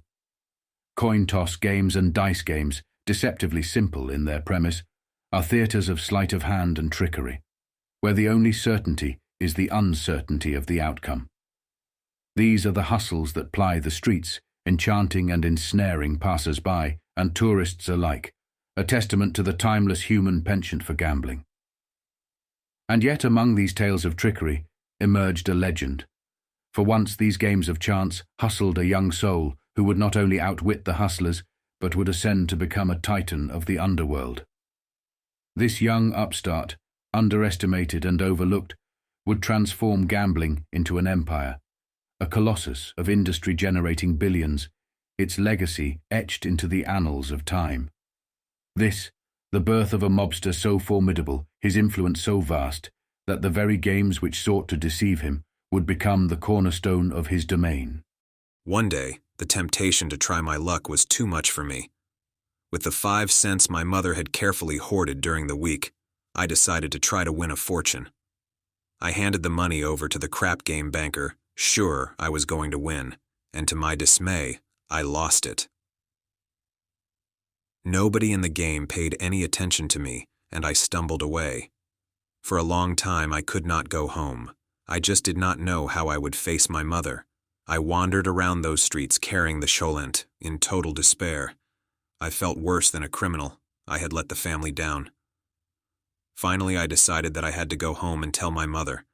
I walked straight home with the cholent in my hands, opened the door, marched into the kitchen, and told her exactly what had happened. My mother did not shout at me, but simply burst out crying. The tears ran down her face as she swayed from side to side, not moving, just crying, weeping, and not saying a word to me. I was very much ashamed of myself. Maybe that was the worst moment of my life. My mother had no money left at all, not even another 5 cents so she could send me back to the bakery, and she was far too proud to ask any of her friends for help. That Sabbath was the worst, the most miserable one we had known. Nobody rebuked me. The crime had been so immense that there were simply no words, no punishment which could possibly compare with the misery I felt myself. This narrative reveals the profound impact of his upbringing on his character. Bearing the weight of responsibility from a young age, he was tasked with caring for his mother and ensuring the well-being of his family. Striving for positive outcomes, he carried the burden of shame whenever he fell short of these lofty expectations. In the recesses of his mind, a problem began to simmer, gradually taking hold of Meyer Lansky. This issue manifested itself as an overwhelming desire for control. He became obsessed with managing every facet of his loved ones' lives. To Meyer Lansky, expressing love meant exerting control, convinced that he alone knew what was best for them. This conviction extended to financial decisions, where he gambled with the family's money, believing in his strategy. However, the harsh reality of loss stripped him of this control, instilling a deep-seated hatred for his vulnerability. The memory of this defeat was indelibly marked in his psyche, fueling a vow never to relinquish control again. His desire for control was unyielding. Whether engulfed in anger or on the brink of committing a violent act, he remained a master of the situation and his actions. This unwavering dominance underscored the depth of his danger. To tell the truth, thinking about it now, I was genuinely concerned at the way I had upset my family. But what troubled me more than anything else was the fact that I had lost that money. My cheeks burned with the thought that I had been a loser, and that night before I went to bed, I swore to myself that one day I would be a winner. I would beat them all. I was going to be the guy who ended up on top, whether as a gambler or by any other means did not matter at that stage. I also decided that nobody would ever have the power to make me lose again, and for the next few weeks, I went every day after school and in the evenings to watch the street gamblers play. Another lesson was indelibly etched into his consciousness: never to tolerate disrespect or slight passively. He was compelled to stand up and retaliate. Rather than absorbing the setback gracefully, Meyer plotted revenge, determined to reclaim what was his. In doing so, he gambled with his life and safety, yet his success reinforced a belief in his own invincibility. At such a young age, he felt capable of achieving anything, provided his decisions were calculated rather than impulsive. These early experiences were like breadcrumbs, seeding a mindset that would eventually propel him to remarkable heights. I wanted to know the secret of how it was done. Slowly, I began to notice that the men who actually ran the dice games and street gambling with cards were only the pawns. Other men, well-dressed and looking much more prosperous, used to come and watch from time to time. I could see secret signs pass between the rich bosses and the men running the game. I used to follow them, making sure they did not notice me. I would see the banker pull out all the money he had won from the suckers, as they called the gamblers, and hand it over to the man with the good suit and the nice clean shoes.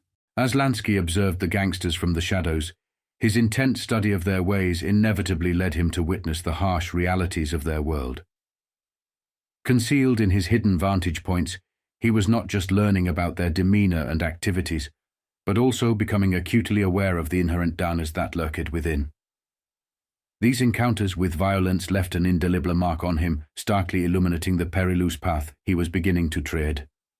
Through his vigilant observation, he witnessed firsthand the grim fate that befell cheaters and absorbed the ominous warnings directed at them.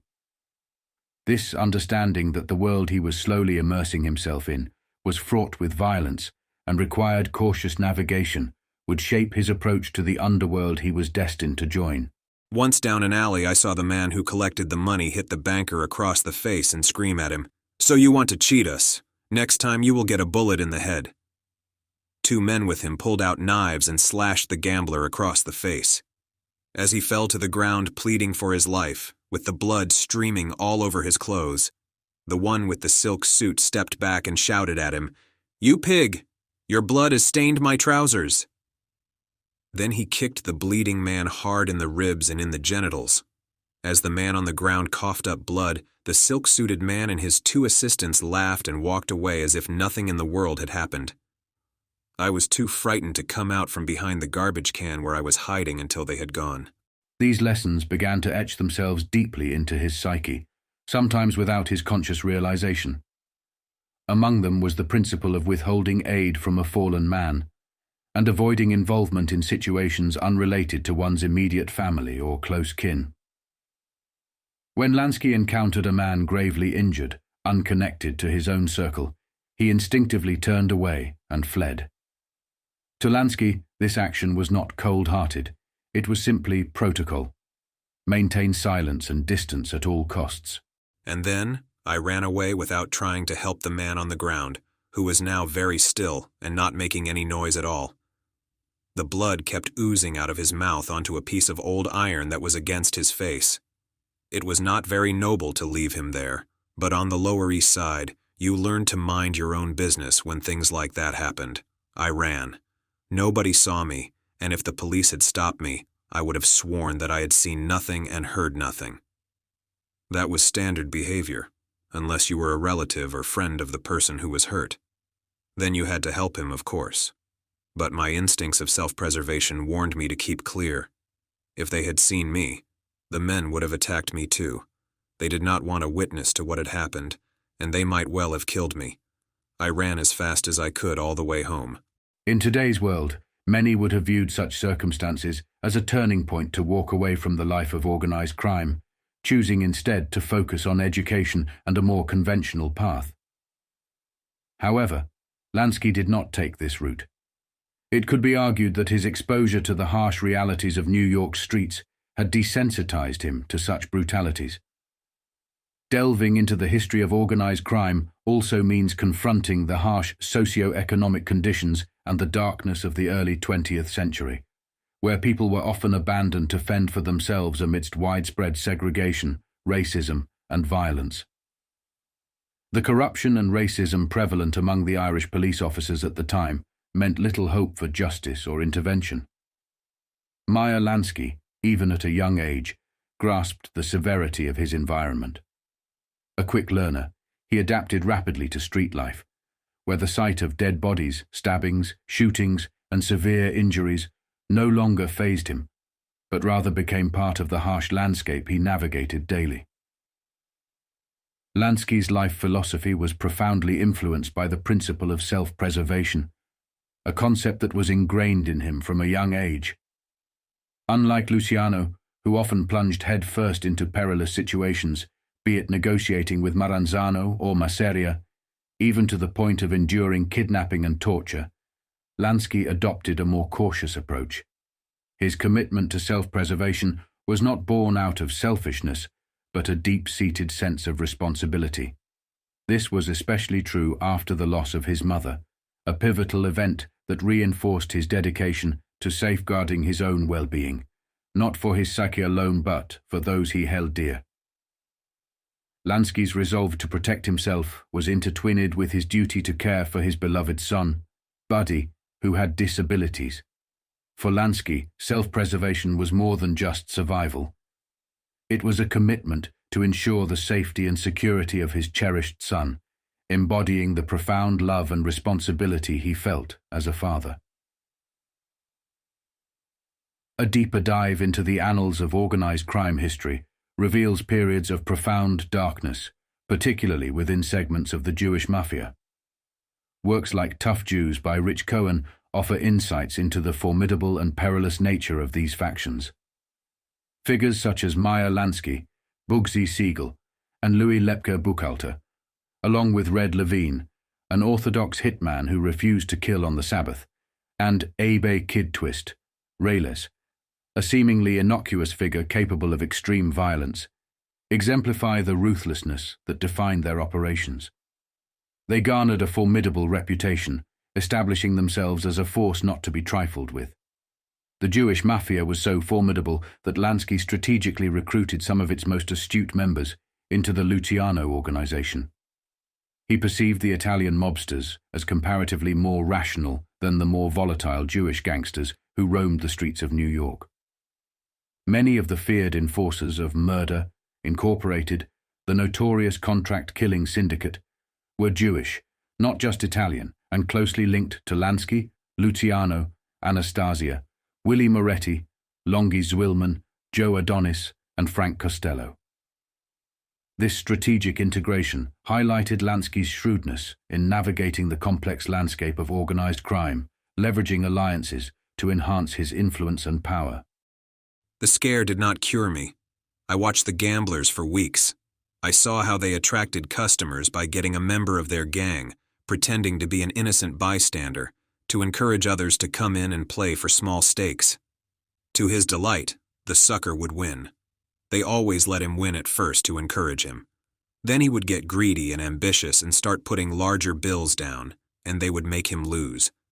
Sometimes, to tempt him more, they would let him win all his original stake back. Finally, when the sucker lost his head and started putting down his whole week's wages, they would make sure he lost it all. With the gamblers, it was the same every time. No matter how much they lost, they kept on trying in the hope of winning it all back.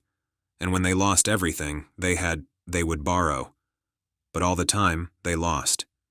You could encourage them by letting them win just once or twice, and they were hooked from then on. Believe it or not, this is precisely how gambling addiction operates. It's a pursuit of a high that never quite returns. This phenomenon is akin to drug addiction, where the initial euphoria experienced with the first use sets an elusive benchmark. Every subsequent attempt fails to replicate that initial high to the same degree, primarily because the body becomes accustomed to the sensation, necessitating more substantial amounts to achieve similar effects. This cycle drives the individual deeper into addiction. Similarly with gambling, the first win triggers a cascade of brain chemicals like serotonin, creating a euphoric state that the gambler then relentlessly seeks to re-experience. Wins encourage further betting, not out of a desire for the money per se, but for the intoxicating rush it brings, perpetuating a cycle of chasing a high that becomes increasingly difficult to attain. In today's world, the gambling industry extensively employs neuropsychologists to delve into brain behavior and the neurochemical underpinnings of how we interact with technology. Their primary goal is to unravel the complexities of brain function, aiming to enhance our engagement with technological platforms. By understanding these dynamics, the industry seeks to prolong the time users spend on their devices, thereby increasing the likelihood of longer gambling sessions. To achieve this, they deploy a variety of stimuli such as captivating visuals, enticing sounds, and other effects designed to create the illusion of imminent wins. Remarkably, the gambling sector now surpasses the medical industry in its employment of experts dedicated to studying the brain, with investments reaching hundreds of millions of dollars. This trend has not gone unnoticed by advertising agencies and mobile phone technology companies, who similarly aspire to captivate our attention. By encouraging us to dedicate more time to technology, they aim to expose us to a greater number of advertisements, further fueling a consumer-driven culture. I kept my eyes wide open and soon understood the tricks. Then I decided it was time for me to try my own luck again. This time I knew the rules, and I understood exactly how they were doing it. I arrived one Friday evening with the cullant in my hands and the nickel in my pocket. I watched for a while and waited for the moment when the come-on man put down his money. He was going to win to encourage the suckers to try their luck, and that was the moment for me to strike. I was trembling all over. I was going to risk the cullant money, and I knew I could not face my mother again if I lost it. That was one of the most fateful moments of my life. It may sound very strange when only a nickel was at stake, but it was truly a turning point. I waited for the second just before the banker threw the dice, and then suddenly bent down and placed my 5-cent bet. I saw the banker give me a black look, but of course, 5 cents were not very much, and he did not try to stop me. The suckers would have smelled a rat if the dice thrower had said something to me. My timing was perfect, but my hands trembled so much that I thought I was going to drop the collant dish. But I won. I knew I would. That victory taught me a great lesson. that if you think ahead and carefully plan whatever you are going to do, whatever activity it is, then you can win. It is the fools who rush in unprepared, who try to get rich because they are greedy. They are life's suckers. For this young man, a profound lesson was etched into his very being, the critical importance of timing and strategizing, particularly within the treacherous realms of organized crime. Their ascent from mere street-corner gangsters to the architects of a billion-dollar empire in bootlegging was a testament to impeccable timing, coupled with shrewd strategy. At a time when young, ambitious Italians, astute Jewish gangsters, and determined Irishmen were emerging, the political landscape was ripe for manipulation, making their ventures into organized crime not just opportune, but highly lucrative. Their strategic genius was unmistakably displayed in the 20s. By early 1929, they were orchestrating the historic Atlantic City Convention, and by the middle of 1929, they had united the country's bootleggers under one roof, forging alliances and monopolizing the bootlegging industry. Their foresight extended beyond liquor. At the very same gathering, they laid the groundwork for gambling, bookmaking, and racing line ventures. Within a year, their operations were generating vast fortunes, positioning them as economic saviors during the 1929 Great Depression, mirroring how the American government would rescue the banking sector decades later. Their mastery of timing and strategy was further demonstrated in the calculated eliminations of Maranzano and Masseria. These men, once grappling with the unforgiving reality of their profession, did not shy away from the challenges. Instead, they charged forward like valiant warriors, seizing opportunities and navigating the perilous waters of organized crime with unparalleled bravery and strategic acumen. Luciano, even as a young teenager, quickly grasped the harsh realities of street life, learning the importance of organizing crews and leveraging younger gangsters to extort money from school-going children. Similarly, Lansky faced the challenges of survival head-on, engaging in whatever activities were necessary to make ends meet, mirroring the determination and resourcefulness of Costello, who, armed and desperate, turned to robbery to support his family. In the midst of these struggles, Lansky discovered a critical lesson that would define his path in the underworld: the power of strategic planning. This insight, shared by Luciano Costello, the other emerging hoodlums of the era, emphasized the importance of making calculated moves, informed by a deep understanding of the situation at hand and the mathematics that underpinned their operations. For Lansky, this was not merely a tactic for survival, but a passion that drove him. His love for mathematics, study, and strategy became the bedrock of his development into a formidable figure in organized crime. These interests were not just hobbies, they were survival tools that honed his skills as an expert strategist and accountant, distinguishing him in a world where such acumen could mean the difference between success and failure. These lessons learned on the unforgiving streets were invaluable to Lansky and his contemporaries. They did not just navigate their immediate challenges, they laid the groundwork for their future, shaping them into the gangsters they would become. Lansky's journey, in particular, highlights how a young man's passion for mathematics and strategy can evolve from a means of survival into the foundation of a legacy in the criminal underworld. That was a golden moment, a lesson that has lasted me to this very day. I was hooked on gambling from that moment on, and I have remained a gambler ever since. The difference, of course, is that I gamble only when I know I can win, when the odds are stacked in my favor.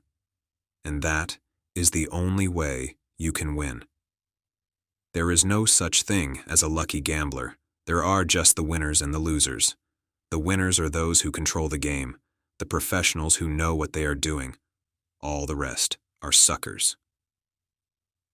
Week after week, I used my winnings to play dice games all over the Lower East Side. I moved around from street to street, going to places I did not know, so that the players and the gangs would not get used to recognizing my face. I never gambled with the collant money again. I did not have to because I saved up my winnings in a secret hole I had made in the corner of my mattress. Just like the young versions of Luciano and Costello, these men began to lead dual lives, one at home and another on the streets. They concealed their earnings, not from a desire to prevent their families from spending it, but because they could not justify the source. Living under their parents' roof, any minor inconsistency, especially unexplained acquisitions, would prompt a barrage of questions. Lansky, always cautious, ensured he never raised suspicion. Beyond his street smarts, he valued education and maintained his academic pursuits throughout his life. He also observed a universal hierarchy. Regardless of the role, from the street hustler running dice games, to the pimp on the corner, to the drug dealer, or even the beat cop, everyone answered to a higher authority. This realization gradually dawned on the young man as he identified the various power structures within his environment, understanding the intricate web of control and command that governed the streets. Then I began to notice something. The men who came to collect the money were all Italians. The same men were all around the Lower East Side. They used to write things down in little books every time they made a collection. Those well-dressed men never gambled with the dice themselves. They just watched, their eyes following every move, counting every dollar that passed to the banker. They would stand at the back of the crowd pretending to be passers-by, but I recognized them. I drew my own conclusions. The ones who make the money are not the gamblers, not the men who manipulate the dice or the cards. And I realized too that the Italians who were collecting the money were the servants or messengers of somebody bigger. So, it must be very big business, gambling with dimes and quarters on the sidewalks of the Lower East Side. At a pivotal moment, it dawned on him what he truly aspired to achieve, what he yearned to carve out for himself. His own future, his own destiny. He envisioned himself as a pioneer, a desire that took root in his youth and would steadfastly guide the evolution of the man he was destined to become. This grand vision was not fleeting. It was a profound aspiration to make a significant mark in his chosen field. Amid the burgeoning world of the gambling industry, he found his inspiration. Among the few mathematicians, particularly those of Jewish heritage, who had already started making their mark, he saw a path that resonated with his own ambitions. These individuals were not just role models, but beacons of what could be achieved with the right blend of talent, determination, and insight. One figure stood out as a monumental source of inspiration: Arnold Rothstein. Rothstein was not just a name in the crowd. He was a testament to the heights one could reach with strategic acumen and an innovative spirit. For him, Rothstein embodied the epitome of what he aspired to be, a notable figure whose influence and success in the gambling world were unparalleled. This realization was not just about choosing a career path, it was about setting a course for his life, aiming to pioneer in his field and leaving an indelible mark on industry and beyond. His ambition was to follow in the footsteps of giants like Rothstein, leveraging his own unique talents and vision to forge a legacy that would be remembered for generations. At a tender age, he was filled with ambition, but not yet with the knowledge of how to realize his vision of revolutionizing the gambling industry. Nonetheless, he was determined to find innovative approaches to leave his mark, confident that his path would unfold naturally. His journey began modestly, yet it was the advent of prohibition that catalyzed a significant shift, providing him and his contemporaries unprecedented access to a network of nightclubs and speakeasies. Seizing the opportunities that prohibition presented, they ventured into bookmaking, initially investing in small local bookies. This was just the beginning. As their ambitions grew, so did their operations. They expanded into managing gambling operations. Costello, for instance, took charge of slot machines. Their influence soon extended to companies manufacturing gambling paraphernalia, including slot machines and roulette wheels. Strategically placing these in the back rooms of speakeasies, they were not merely setting up gambling dens, but were laying the groundwork for what would become upscale elite casinos. This vision was not confined to their immediate surroundings. They harbored grander ambitions of taking their venture globally, and by the 30s, they were on the path to realizing this. The gambling industry, under their stewardship, was transforming into a lucrative empire. By the 40s and 50s, it had blossomed into a billion-dollar industry, with their influence reaching across continents to the Bahamas, Cuba, South America, Europe, and prestigious cities like London and Paris. At the helm of this expansive operation was Meyer, a visionary whose early dreams of revolutionizing the gambling industry had materialized into a global phenomenon. Under his leadership, what started as a modest ambition to innovate within the gambling sector evolved into an international enterprise, setting the standard and defining the future of gambling worldwide. I would become one of the men who ran the gambling. I could see no reason it should be only the Italians who were making money out of gambling. What any Italian could do, I, Meyer Lansky, could do as well. It was a vow, and I have kept it all my life. For it is no secret that I became a very famous gambler in the United States and in Cuba. The advice I always give my friends and family, and anyone who wants to listen, is, never play the dice or the cards or the roulette wheel or anything else if you dislike losing. Games of chance are for those who are greedy. The only man who wins is the boss in charge of either the little corner crap game or the multi-million-dollar casino. The owners are the only winners. Meyer Lansky, often heralded as the architect of modern gambling, profoundly impacted the industry with his innovative vision. He once candidly expressed that the most effective strategy in gambling is to abstain from it altogether, highlighting the addictive nature of betting, a trap he saw many falls into. Leveraging these insights during times of desperation, Lansky capitalized on the vulnerability of those willing to gamble their scant resources, transforming nickels and dimes into the financial bedrock of the Mafia's empire. This empire did not just thrive on gambling. Narcotics and control over unions became its pillars. From a tender age, Lansky harbored the ambition to build a vast empire, and he achieved exactly that. While the concept of Las Vegas was initially Siegel's dream, it was Lansky's genius that brought it to fruition, turning it into the gambling powerhouse we recognize today.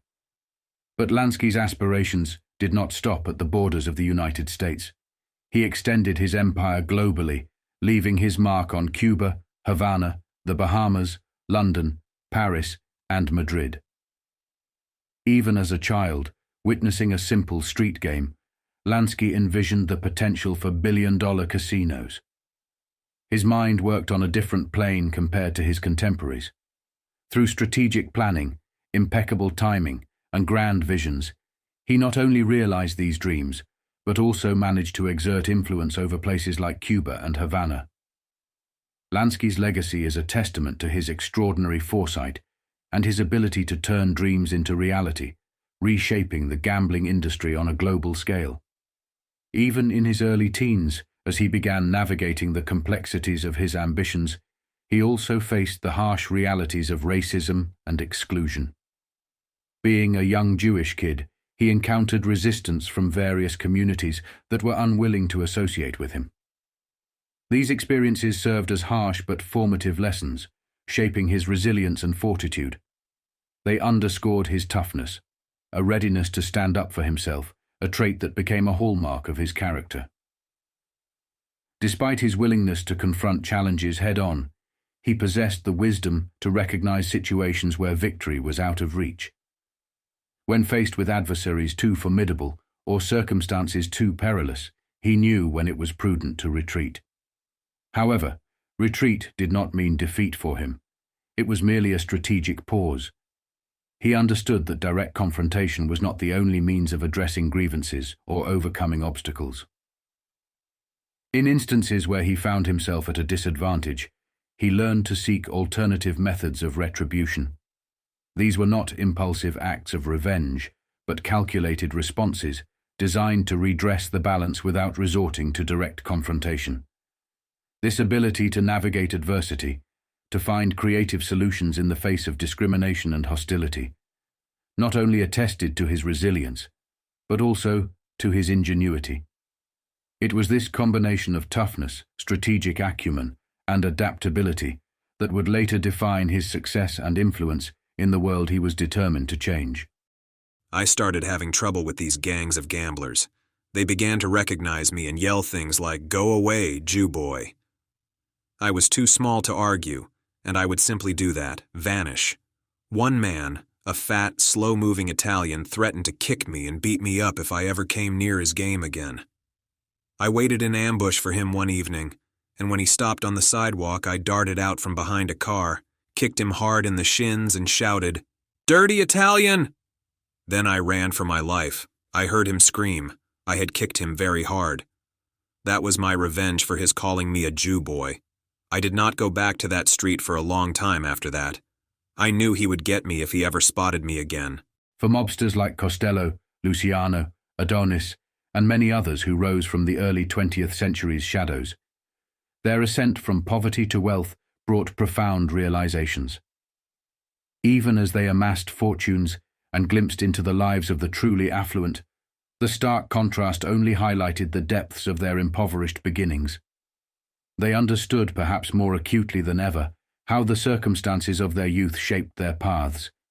Yet this awareness of their past hardships instilled in them a determination to shield their own children from similar fates. They were united in their resolve to ensure that their offspring would not have to endure the same struggles they did. Costello, Luciano, and Lansky often reflected on the poverty they experienced, a common thread that bound their narratives together. Lansky, in particular, was no stranger to hunger and the distress it brought upon his family. Witnessing his mother's struggles left indelible marks on him, shaping his worldview and ambitions. Yet, upon reaching the zenith of wealth and power in America, Lansky came to see this ascent not as a triumph of merit, but as evidence of a flawed system. To him, the American dream seemed a facade, a great scam, where the unscrupulous and the deceitful often prevailed, while the honest, hard-working individuals remained marginalized. This realization was not born out of cynicism, but from a keen observation of societal structures, likening the rigged capitalist system to a fixed dice game from his youth. This perspective was not unique to Lansky. It was a sentiment echoed by his contemporaries.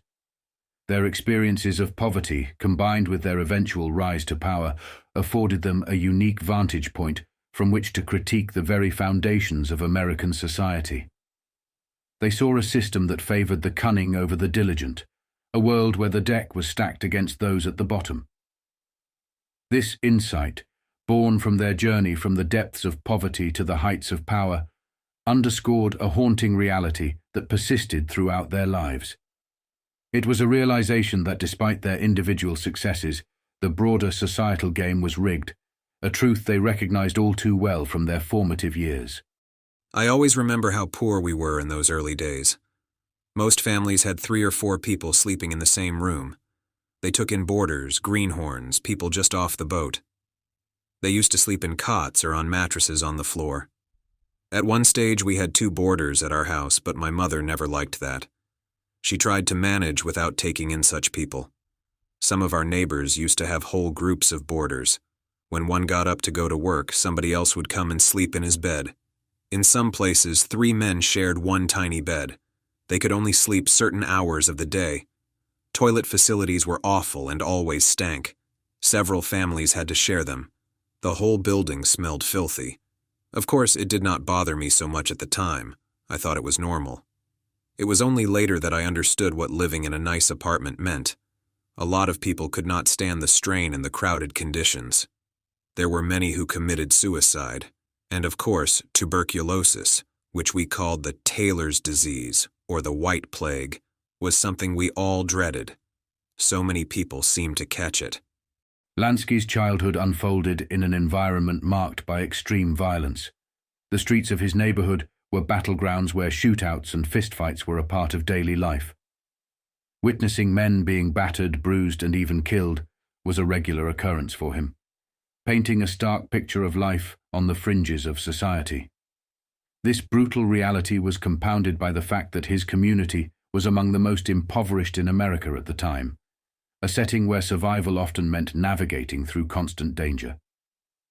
In this era, the limitations of law enforcement were glaringly evident. The absence of modern investigative tools, such as DNA testing, fingerprint analysis, CCTV, and wiretaps, meant that police had to rely heavily on traditional methods like interviews and eyewitness accounts. However, the pervasive fear and loyalty codes within these communities rendered witnesses silent. The risk of retribution was high, and without willing witnesses, the likelihood of prosecuting criminals was slim.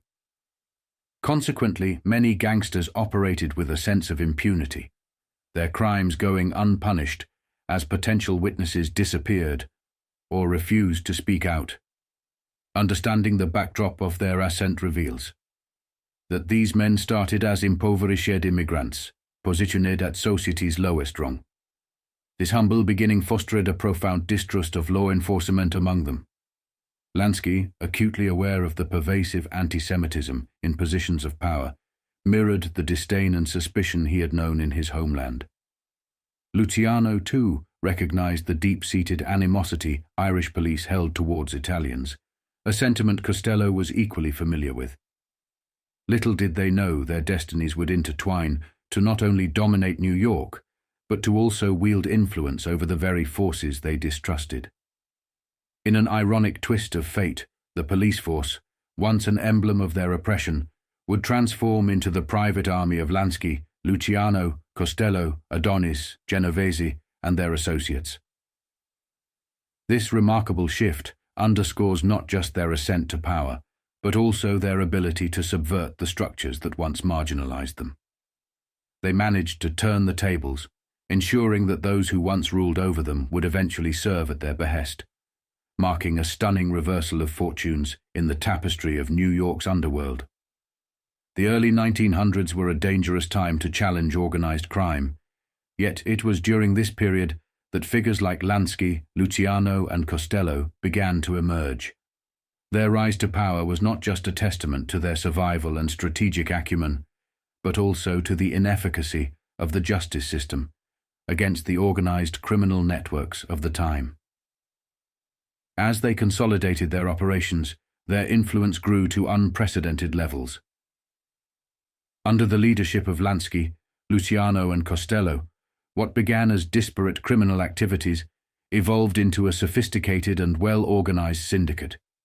They transformed into a formidable force, a banking cartel of the underworld, managing vast sums of money and wielding significant power.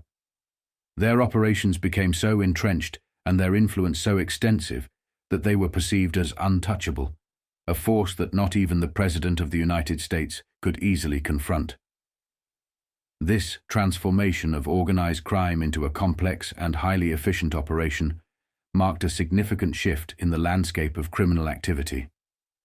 Lansky, Luciano, and Costello were at the forefront of this change, demonstrating the capacity of organized crime to adapt and thrive, even in the face of societal changes and technological advancements. Their legacy is a testament to the complexities of law enforcement and the challenges of combating organized crime in an era when the rules of engagement were vastly different. There was a terrible fight between two groups who were gambling games. Most of the participants and kibitzers ran away, but I hid behind a pile of vegetable crates and watched it all. They were using knives, stabbing, and kicking each other and screaming. Then one pulled out a gun and started shooting wildly. When the police came a little later, there were two bodies on the sidewalk. The Irish cops shrugged their shoulders and did not even try to find out what had happened from possible witnesses, knowing that everybody would swear he hadn't noticed anything unusual. The cops covered the bodies with their own coats until they were taken away. They threw the bodies into the wagon like chunks of meat. When they had all gone, I crept out and went to the spot where I had seen one of the dice go flying in the middle of the fight. It was smeared with blood. I looked around to see that nobody was watching, then picked it up and slipped it into my pocket. I was taking it home for a souvenir, as any child would. Late that night, I woke up and realized what an idiot I was. If the police found that die on me, they would think I had been involved in the killing. I crept out of the house in the darkness, making sure not to wake my parents. Once I had reached the street, I made sure I was alone. Then I took the die out of my pocket and flung it as far as I could over the roof of a building. I went home and went back to sleep. I was 12 years old. This epiphany, born from a mix of youthful daring and a sharp mind, propelled him to test his newfound skills further, all the while maintaining his responsibilities and excelling in his studies. The world of gambling also served as a backdrop for the friendships that would shape much of Meyer's life. Among his peers, Jack, Mike, Red, Tabo, and Joseph Stacher, Meyer stood out for his ability to mediate and maintain trust, a testament to his character and intelligence. However, certain misconceptions need clarifying, particularly regarding the relationship between Lansky and Luciano. Contrary to popular belief, Luciano's closest confidant wasn't Lansky, but rather Red Levine, who served as Luciano's most trusted driver and hitman. Luciano himself encapsulated the essence of his relationships with a poignant remark, saying, "I trusted Meyer with my money, and I trusted Red with my life." This statement highlights the distinct roles each man played in Luciano's life, underscoring the deep trust and reliance he placed on both, albeit in very different capacities. Lansky was the mastermind he turned to for financial strategy, whereas Red Levine was the guardian of his personal safety, a testament to the complex web of alliances and friendships that underpinned the mob's hierarchy. It was within this circle that Meyer met Benjamin Bugsy Siegel, forming a bond that would become legendary. Despite their contrasting personalities, Meyer, the thinker, and Benny, the impulsive force of nature, they complemented each other, each bringing something unique to their partnership. The Irish were our worst enemies. They hated Jews. They used to yell Christ killers at us. The cops were mainly Irish, and whenever there was a fight between Irish and Italians, or an incident involving Irish with Jews, the cops would always take the side of the Irish, even if they were known hoodlums. The Irish gangs used to come into our area and jostle and stop the old men, pull their beards and scream insults at them. Whole gangs of these Irish boys and young men used to come into our streets and stop boys like me and make them take down their trousers to see if they were circumcised. The Irish policemen used to laugh when Jewish shopkeepers complained about being robbed by Irish boys. The Irish would walk into their shops and take what they wanted without paying for anything. I used to feel ashamed and angry at the way the Jews passively accepted such treatment. I kept thinking back to the days in Grodno and that young soldier shouting at Jews to stand up and fight. I remember his words so clearly. Fight back. Even if you are going to die, at least do it with honor. Lansky took proactive steps, rallying figures like Red Levine and emerging Jewish mobsters, including Jack, Mike, Siegel, Tabo, and Joseph Stacher. Their initial mission was to protect Jewish neighborhoods and businesses, offering their services in exchange for a modest fee. This endeavor was more than a business arrangement. It was a commitment to safeguard their community from external threats.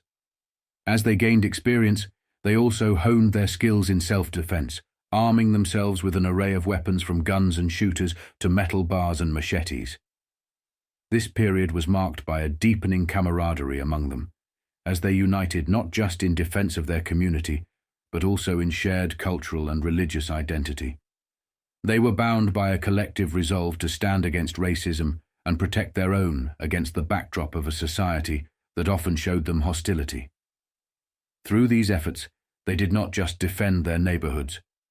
They were laying the foundation for what would become powerful alliances.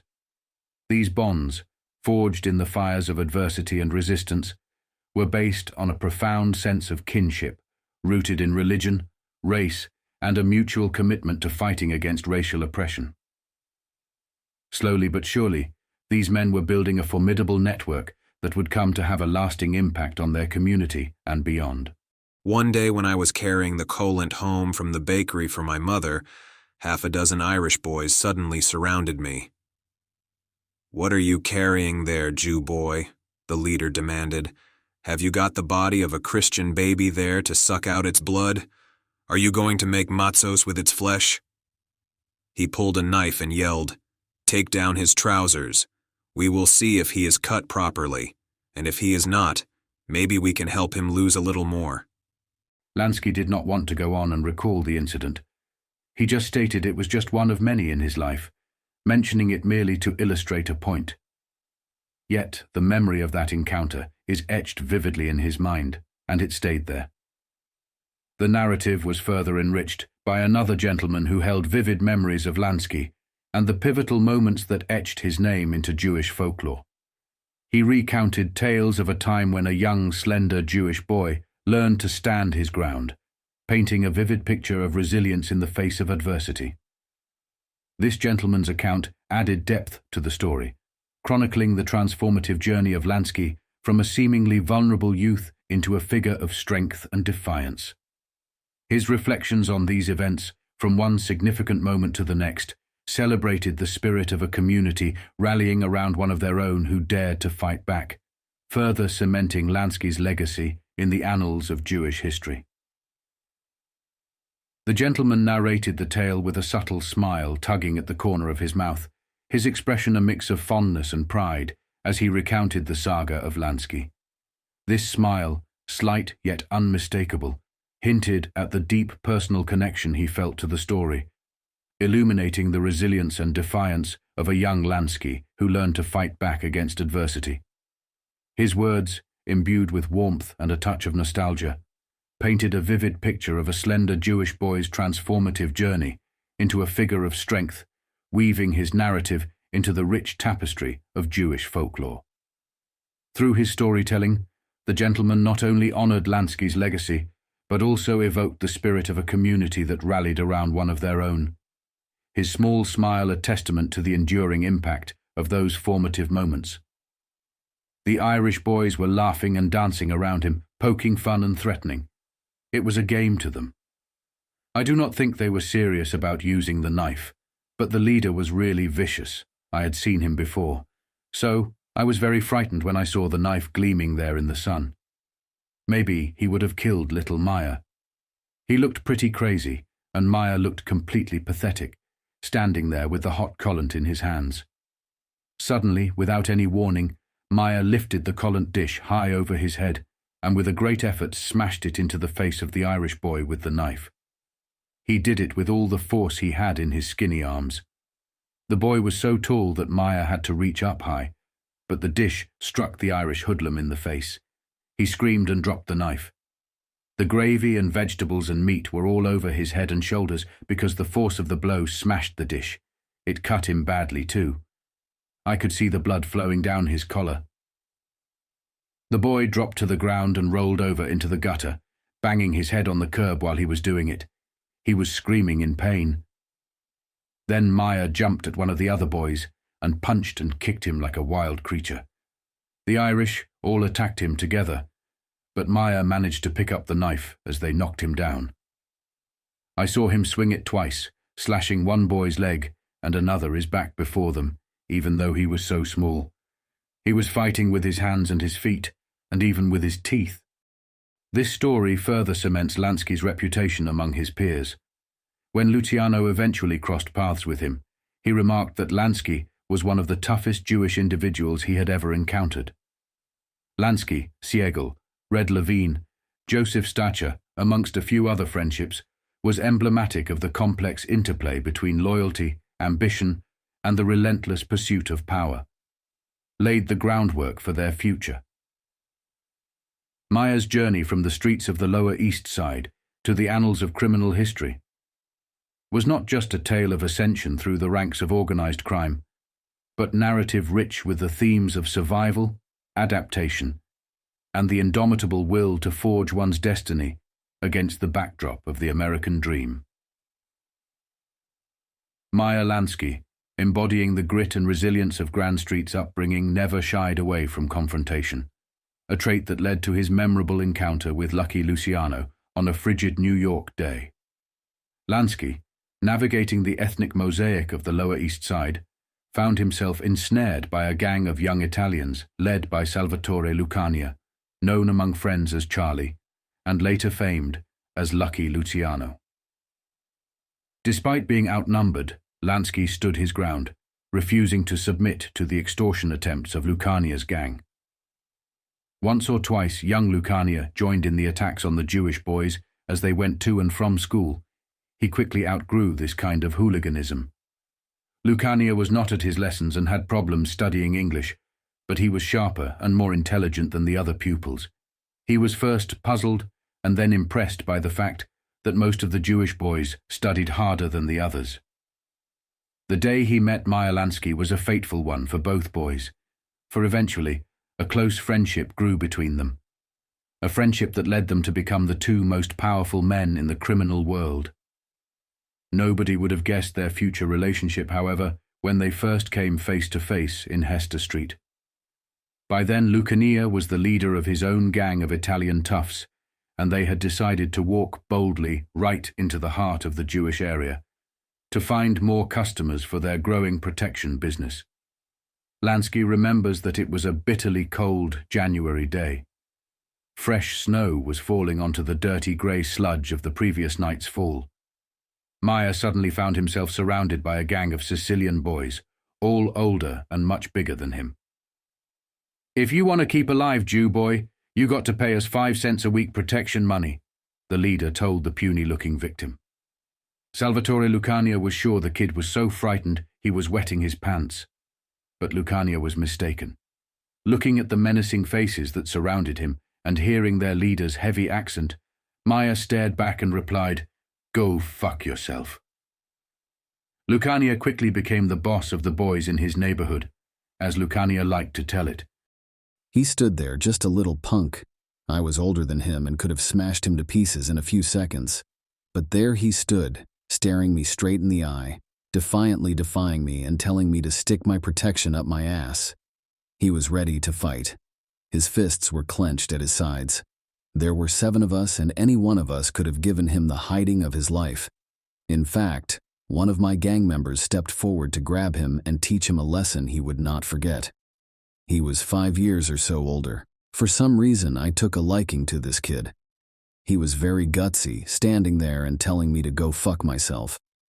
Instead of being angry, I wanted to laugh. But I did not show my feelings because that would have meant losing face in front of my gang. I told the boy that was going to beat him, "Forget it."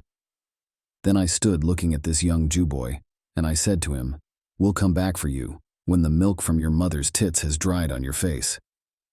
He did not say anything, but just looked at me hard. I was giving him an insult, but he knew, and I knew I did not mean it. We both had a kind of instant understanding. It was something that never left us. Later, we did not always have to talk to explain things to each other. He knew I was getting him off the hook and insulting him purely to keep my gang members quiet. He detected the tone of sympathy in my voice, though none of my gang could pick it up. In the later days, I would think something and he would have the same thought at the same time. You know how it is with some women sometimes. But of course, we were men. The feeling was still the same though. It was as though we were twins, and our minds were connected in some way. It may sound crazy, but if anybody wants to use the expression blood brothers, then surely Meyer and I were like that, even though we had come from totally different backgrounds. A few months later, Lucania and Meyer met again when they went swimming in the East River with their respective friends. That was the occasion when the Irish attacked the Jewish boys in revenge for Meyer's exploit with the Sabbath dish. Whether Lucania, later to be better known as Lucky Luciano, capo di tutti capi, boss of all the bosses in the Mafia hierarchy, decided to grant unpaid and elected protection to the kid he had taken a liking to, is not known. But everyone knew that the Italians were more likely to carry knives than the Jewish kids, and it would have behooved the leader to take on the roughest work himself.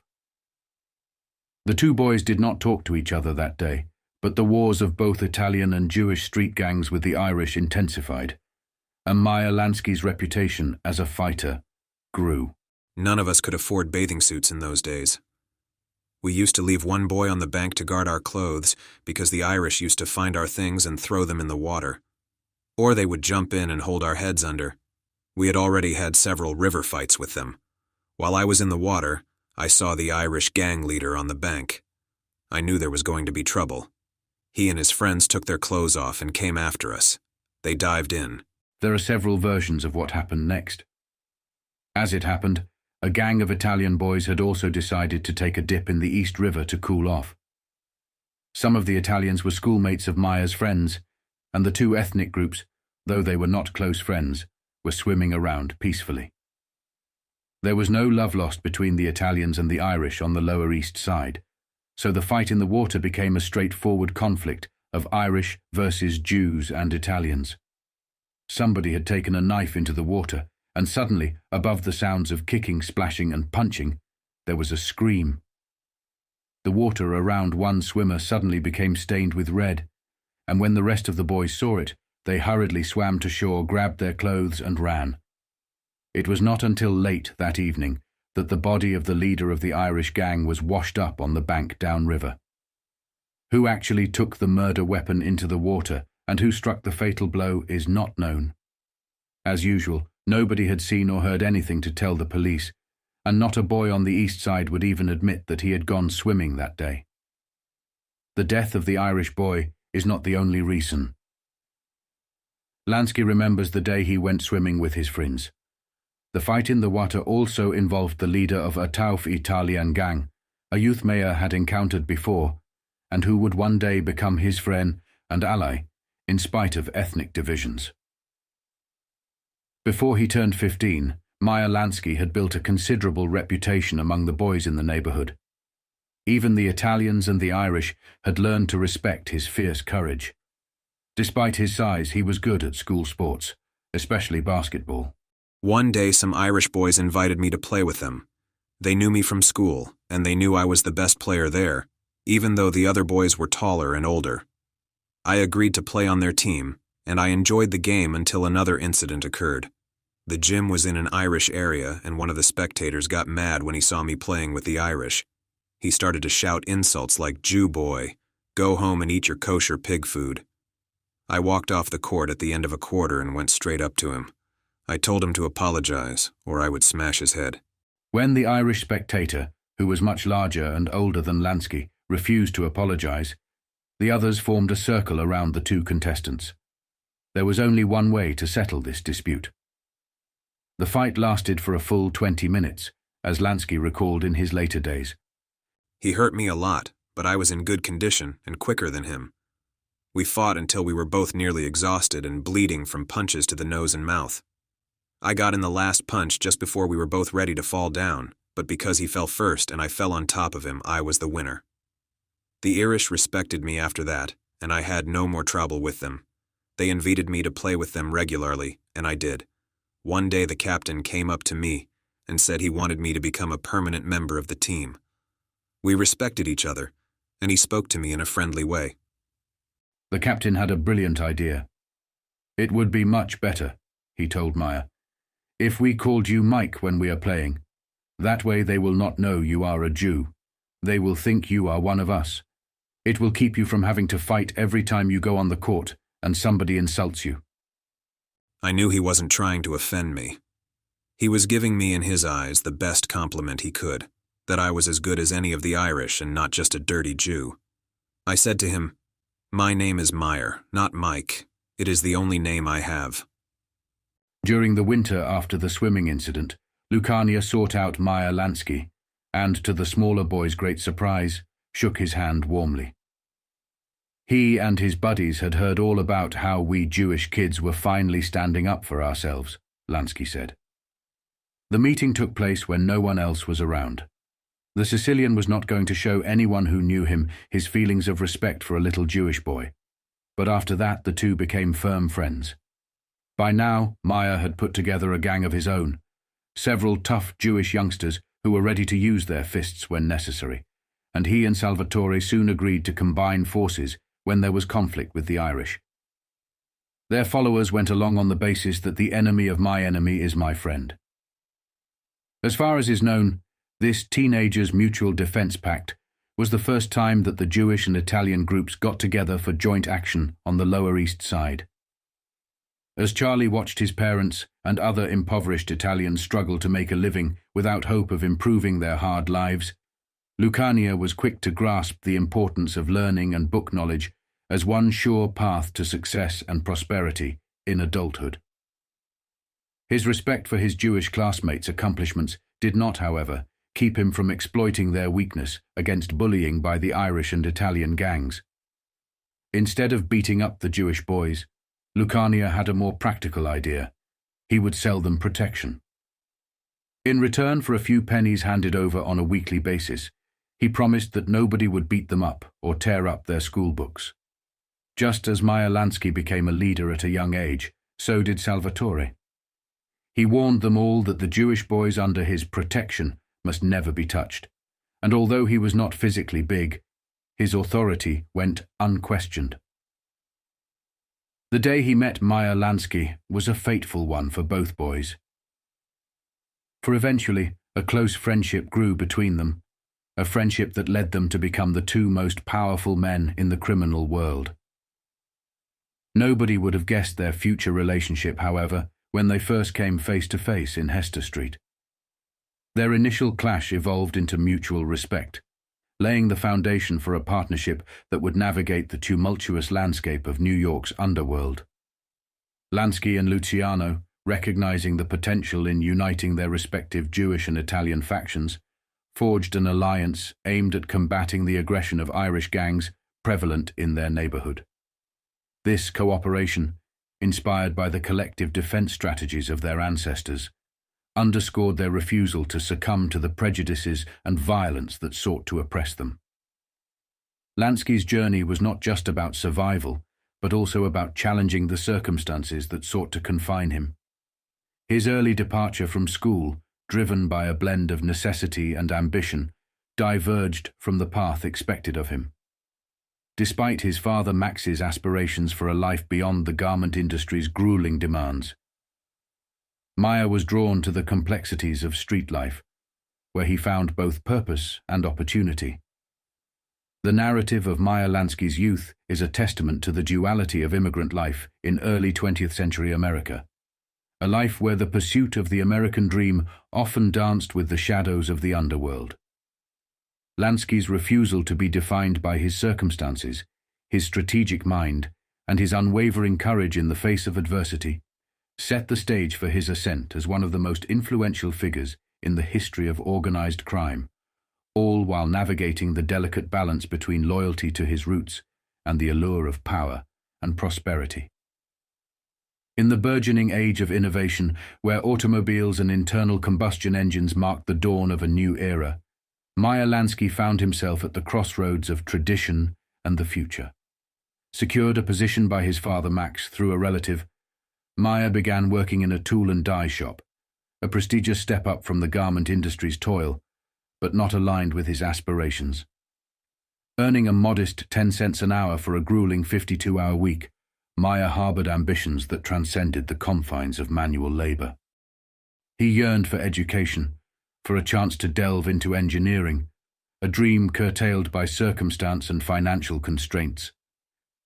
Meyer's narrative is peppered with reflections on his humble beginnings, often citing them as reasons for his eventual path. Despite his intellect and ambition, societal barriers, and the stigma of his third-class status as a poor Jewish immigrant thwarted his aspirations toward professions deemed beyond reach. Contrary to his claims, the early 20th century did offer avenues for determined Jewish individuals to climb the educational ladder, notably through institutions like City College, where education was accessible and free, proving that Lansky's perceived limitations were not as insurmountable as he believed. However, Lansky's inclination towards the immediate rewards of street life, notably gambling, revealed a disconnect between the potential for a conventional success story and the allure of quick gains. His early exposure to the underworld, working as a lookout and enforcer for gambling operations, and engaging in more nefarious activities alongside figures like Daniel Ahern, showcased his descent into a life far removed from the aspirations of his youth. Despite disputing Ahern's recollections in legal battles, records hint at a young Lansky already navigating the murky waters of illicit activities with a competence that belied his age. This duality between the disciplined pursuit of education and the chaotic lure of the streets defined Meyer Lansky's early years. His foray into the world of mechanics and machinists, while a testament to his father's aspirations for him, ultimately served as a backdrop to a life that veered sharply towards the criminal, drawn inexorably by the promise of power, influence, and the immediacy of financial gain. Lansky's story is a poignant illustration of the choices that confront those born into hardship, and the paths they traverse in pursuit of their own version of the American dream. In the autumn of 1918, a young Meyer Lansky found himself entangled with the law on two separate occasions, marking early encounters with a justice system that would play a significant role in his storied life. By November, not even a full month after a previous arrest, Lansky faced charges once again, this time for disorderly conduct, an accusation that led to a conviction and a fine. Notably, Lansky, still in his mid-teens, stood out among the recorded offences for his youth and for the nature of the complaints lodged against him, both of which involved women from an area known for its illicit activities. These early brushes with the law hint at Lansky's nascent involvement in the seedier aspects of Lower East Side life, suggesting his early attempts at exerting influence or control within the local vice industry. The accusations against him, particularly given the context of Madison Street's notorious reputation, imply Lansky's early ventures into the world of organized crime, specifically in the realm of prostitution. This was a common stepping stone for many young men of the era, seeking to carve out a niche in the underworld economy, a fact underscored by Lansky's alleged efforts to act as a pimp, a role that promised both financial gain and a degree of power. By the dawn of the Prohibition era in January 1920, Lansky had already begun to shift away from the mechanical trade that his father had secured for him, drawn instead to the lucrative opportunities that the ban on alcohol opened.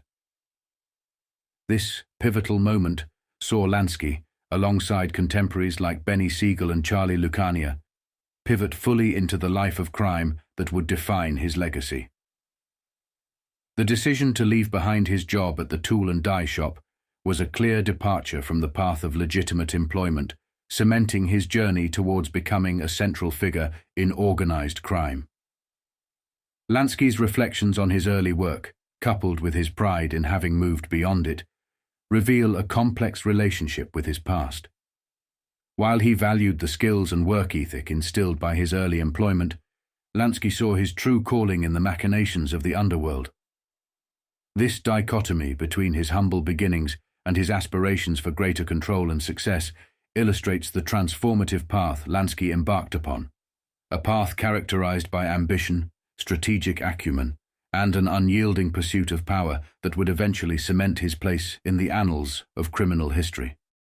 In the bustling streets, where the lines between law and ambition blur, a tale of loyalty, strategy, and power unfolds, marking the genesis of a legendary camaraderie in the annals of organized crime.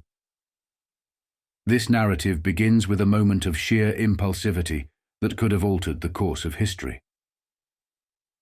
Amid a heated street brawl, a young Benjamin Siegel, blinded by rage and a thirst for retribution, nearly steps beyond the point of no return, gun in hand. But fate, in the form of Meyer Lansky, intervenes. With a swift motion, Lansky disarms Siegel, steering their lives down a path that would forever intertwine their destinies. From this serendipitous encounter, a bond is forged in the crucible of the streets, laying the foundation for what would become an infamous group, including Charles Lucky, Luciano, and Frank Costello. Together, Siegel, Lansky, Costello, and Luciano would come to epitomize the very essence of the American Mafia, orchestrating operations that spanned the gamut from bootlegging to gambling and beyond. Lansky, with a mind as sharp as a tack, was the financial wizard, pioneering innovative methods of money laundering and fiscal management that eluded even the savviest of law enforcers. His prowess wasn't just in numbers. Lansky's strategic foresight and unyielding resolve cemented his status as a linchpin in the underworld's complex machinery. Siegel, ever the audacious risk-taker, embodied the spirit of the venture. His ventures into Las Vegas laid the groundwork for what would become a gambling haven, transforming the desert city into a gold mine and setting a precedent for future generations. His daring and vision were matched only by his loyalty to his comrades, a trait that would both elevate and, ultimately, lead to his tragic demise. Luciano, the mastermind, broke the mold of traditional mob operations. His ability to collaborate across ethnic lines, engaging with Irish, Italian, and Jewish factions, showcased a level of diplomatic acumen that was unparalleled. Luciano's vision of a united front was revolutionary, fostering a network of alliances that bolstered their operations and expanded their influence beyond the confines of New York City. This trio's synergy was nothing short of legendary. Lansky's financial genius, Siegel's boldness, and Luciano's strategic acumen created a formidable force that redefined organized crime. They were more than just gangsters. They were visionaries who understood the value of unity in diversity, leveraging their unique strengths to build an empire that would leave an indelible mark on history. Amidst their rise, an anecdote emblematic of their camaraderie and strategic foresight unfolded.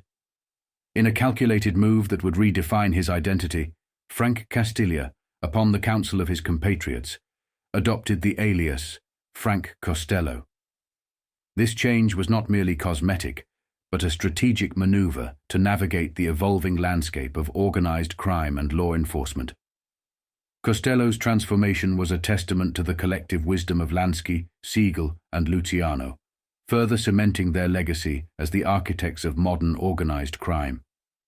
Their story, woven from the threads of loyalty, intellect, and audacity, transcends the mere acts of criminality.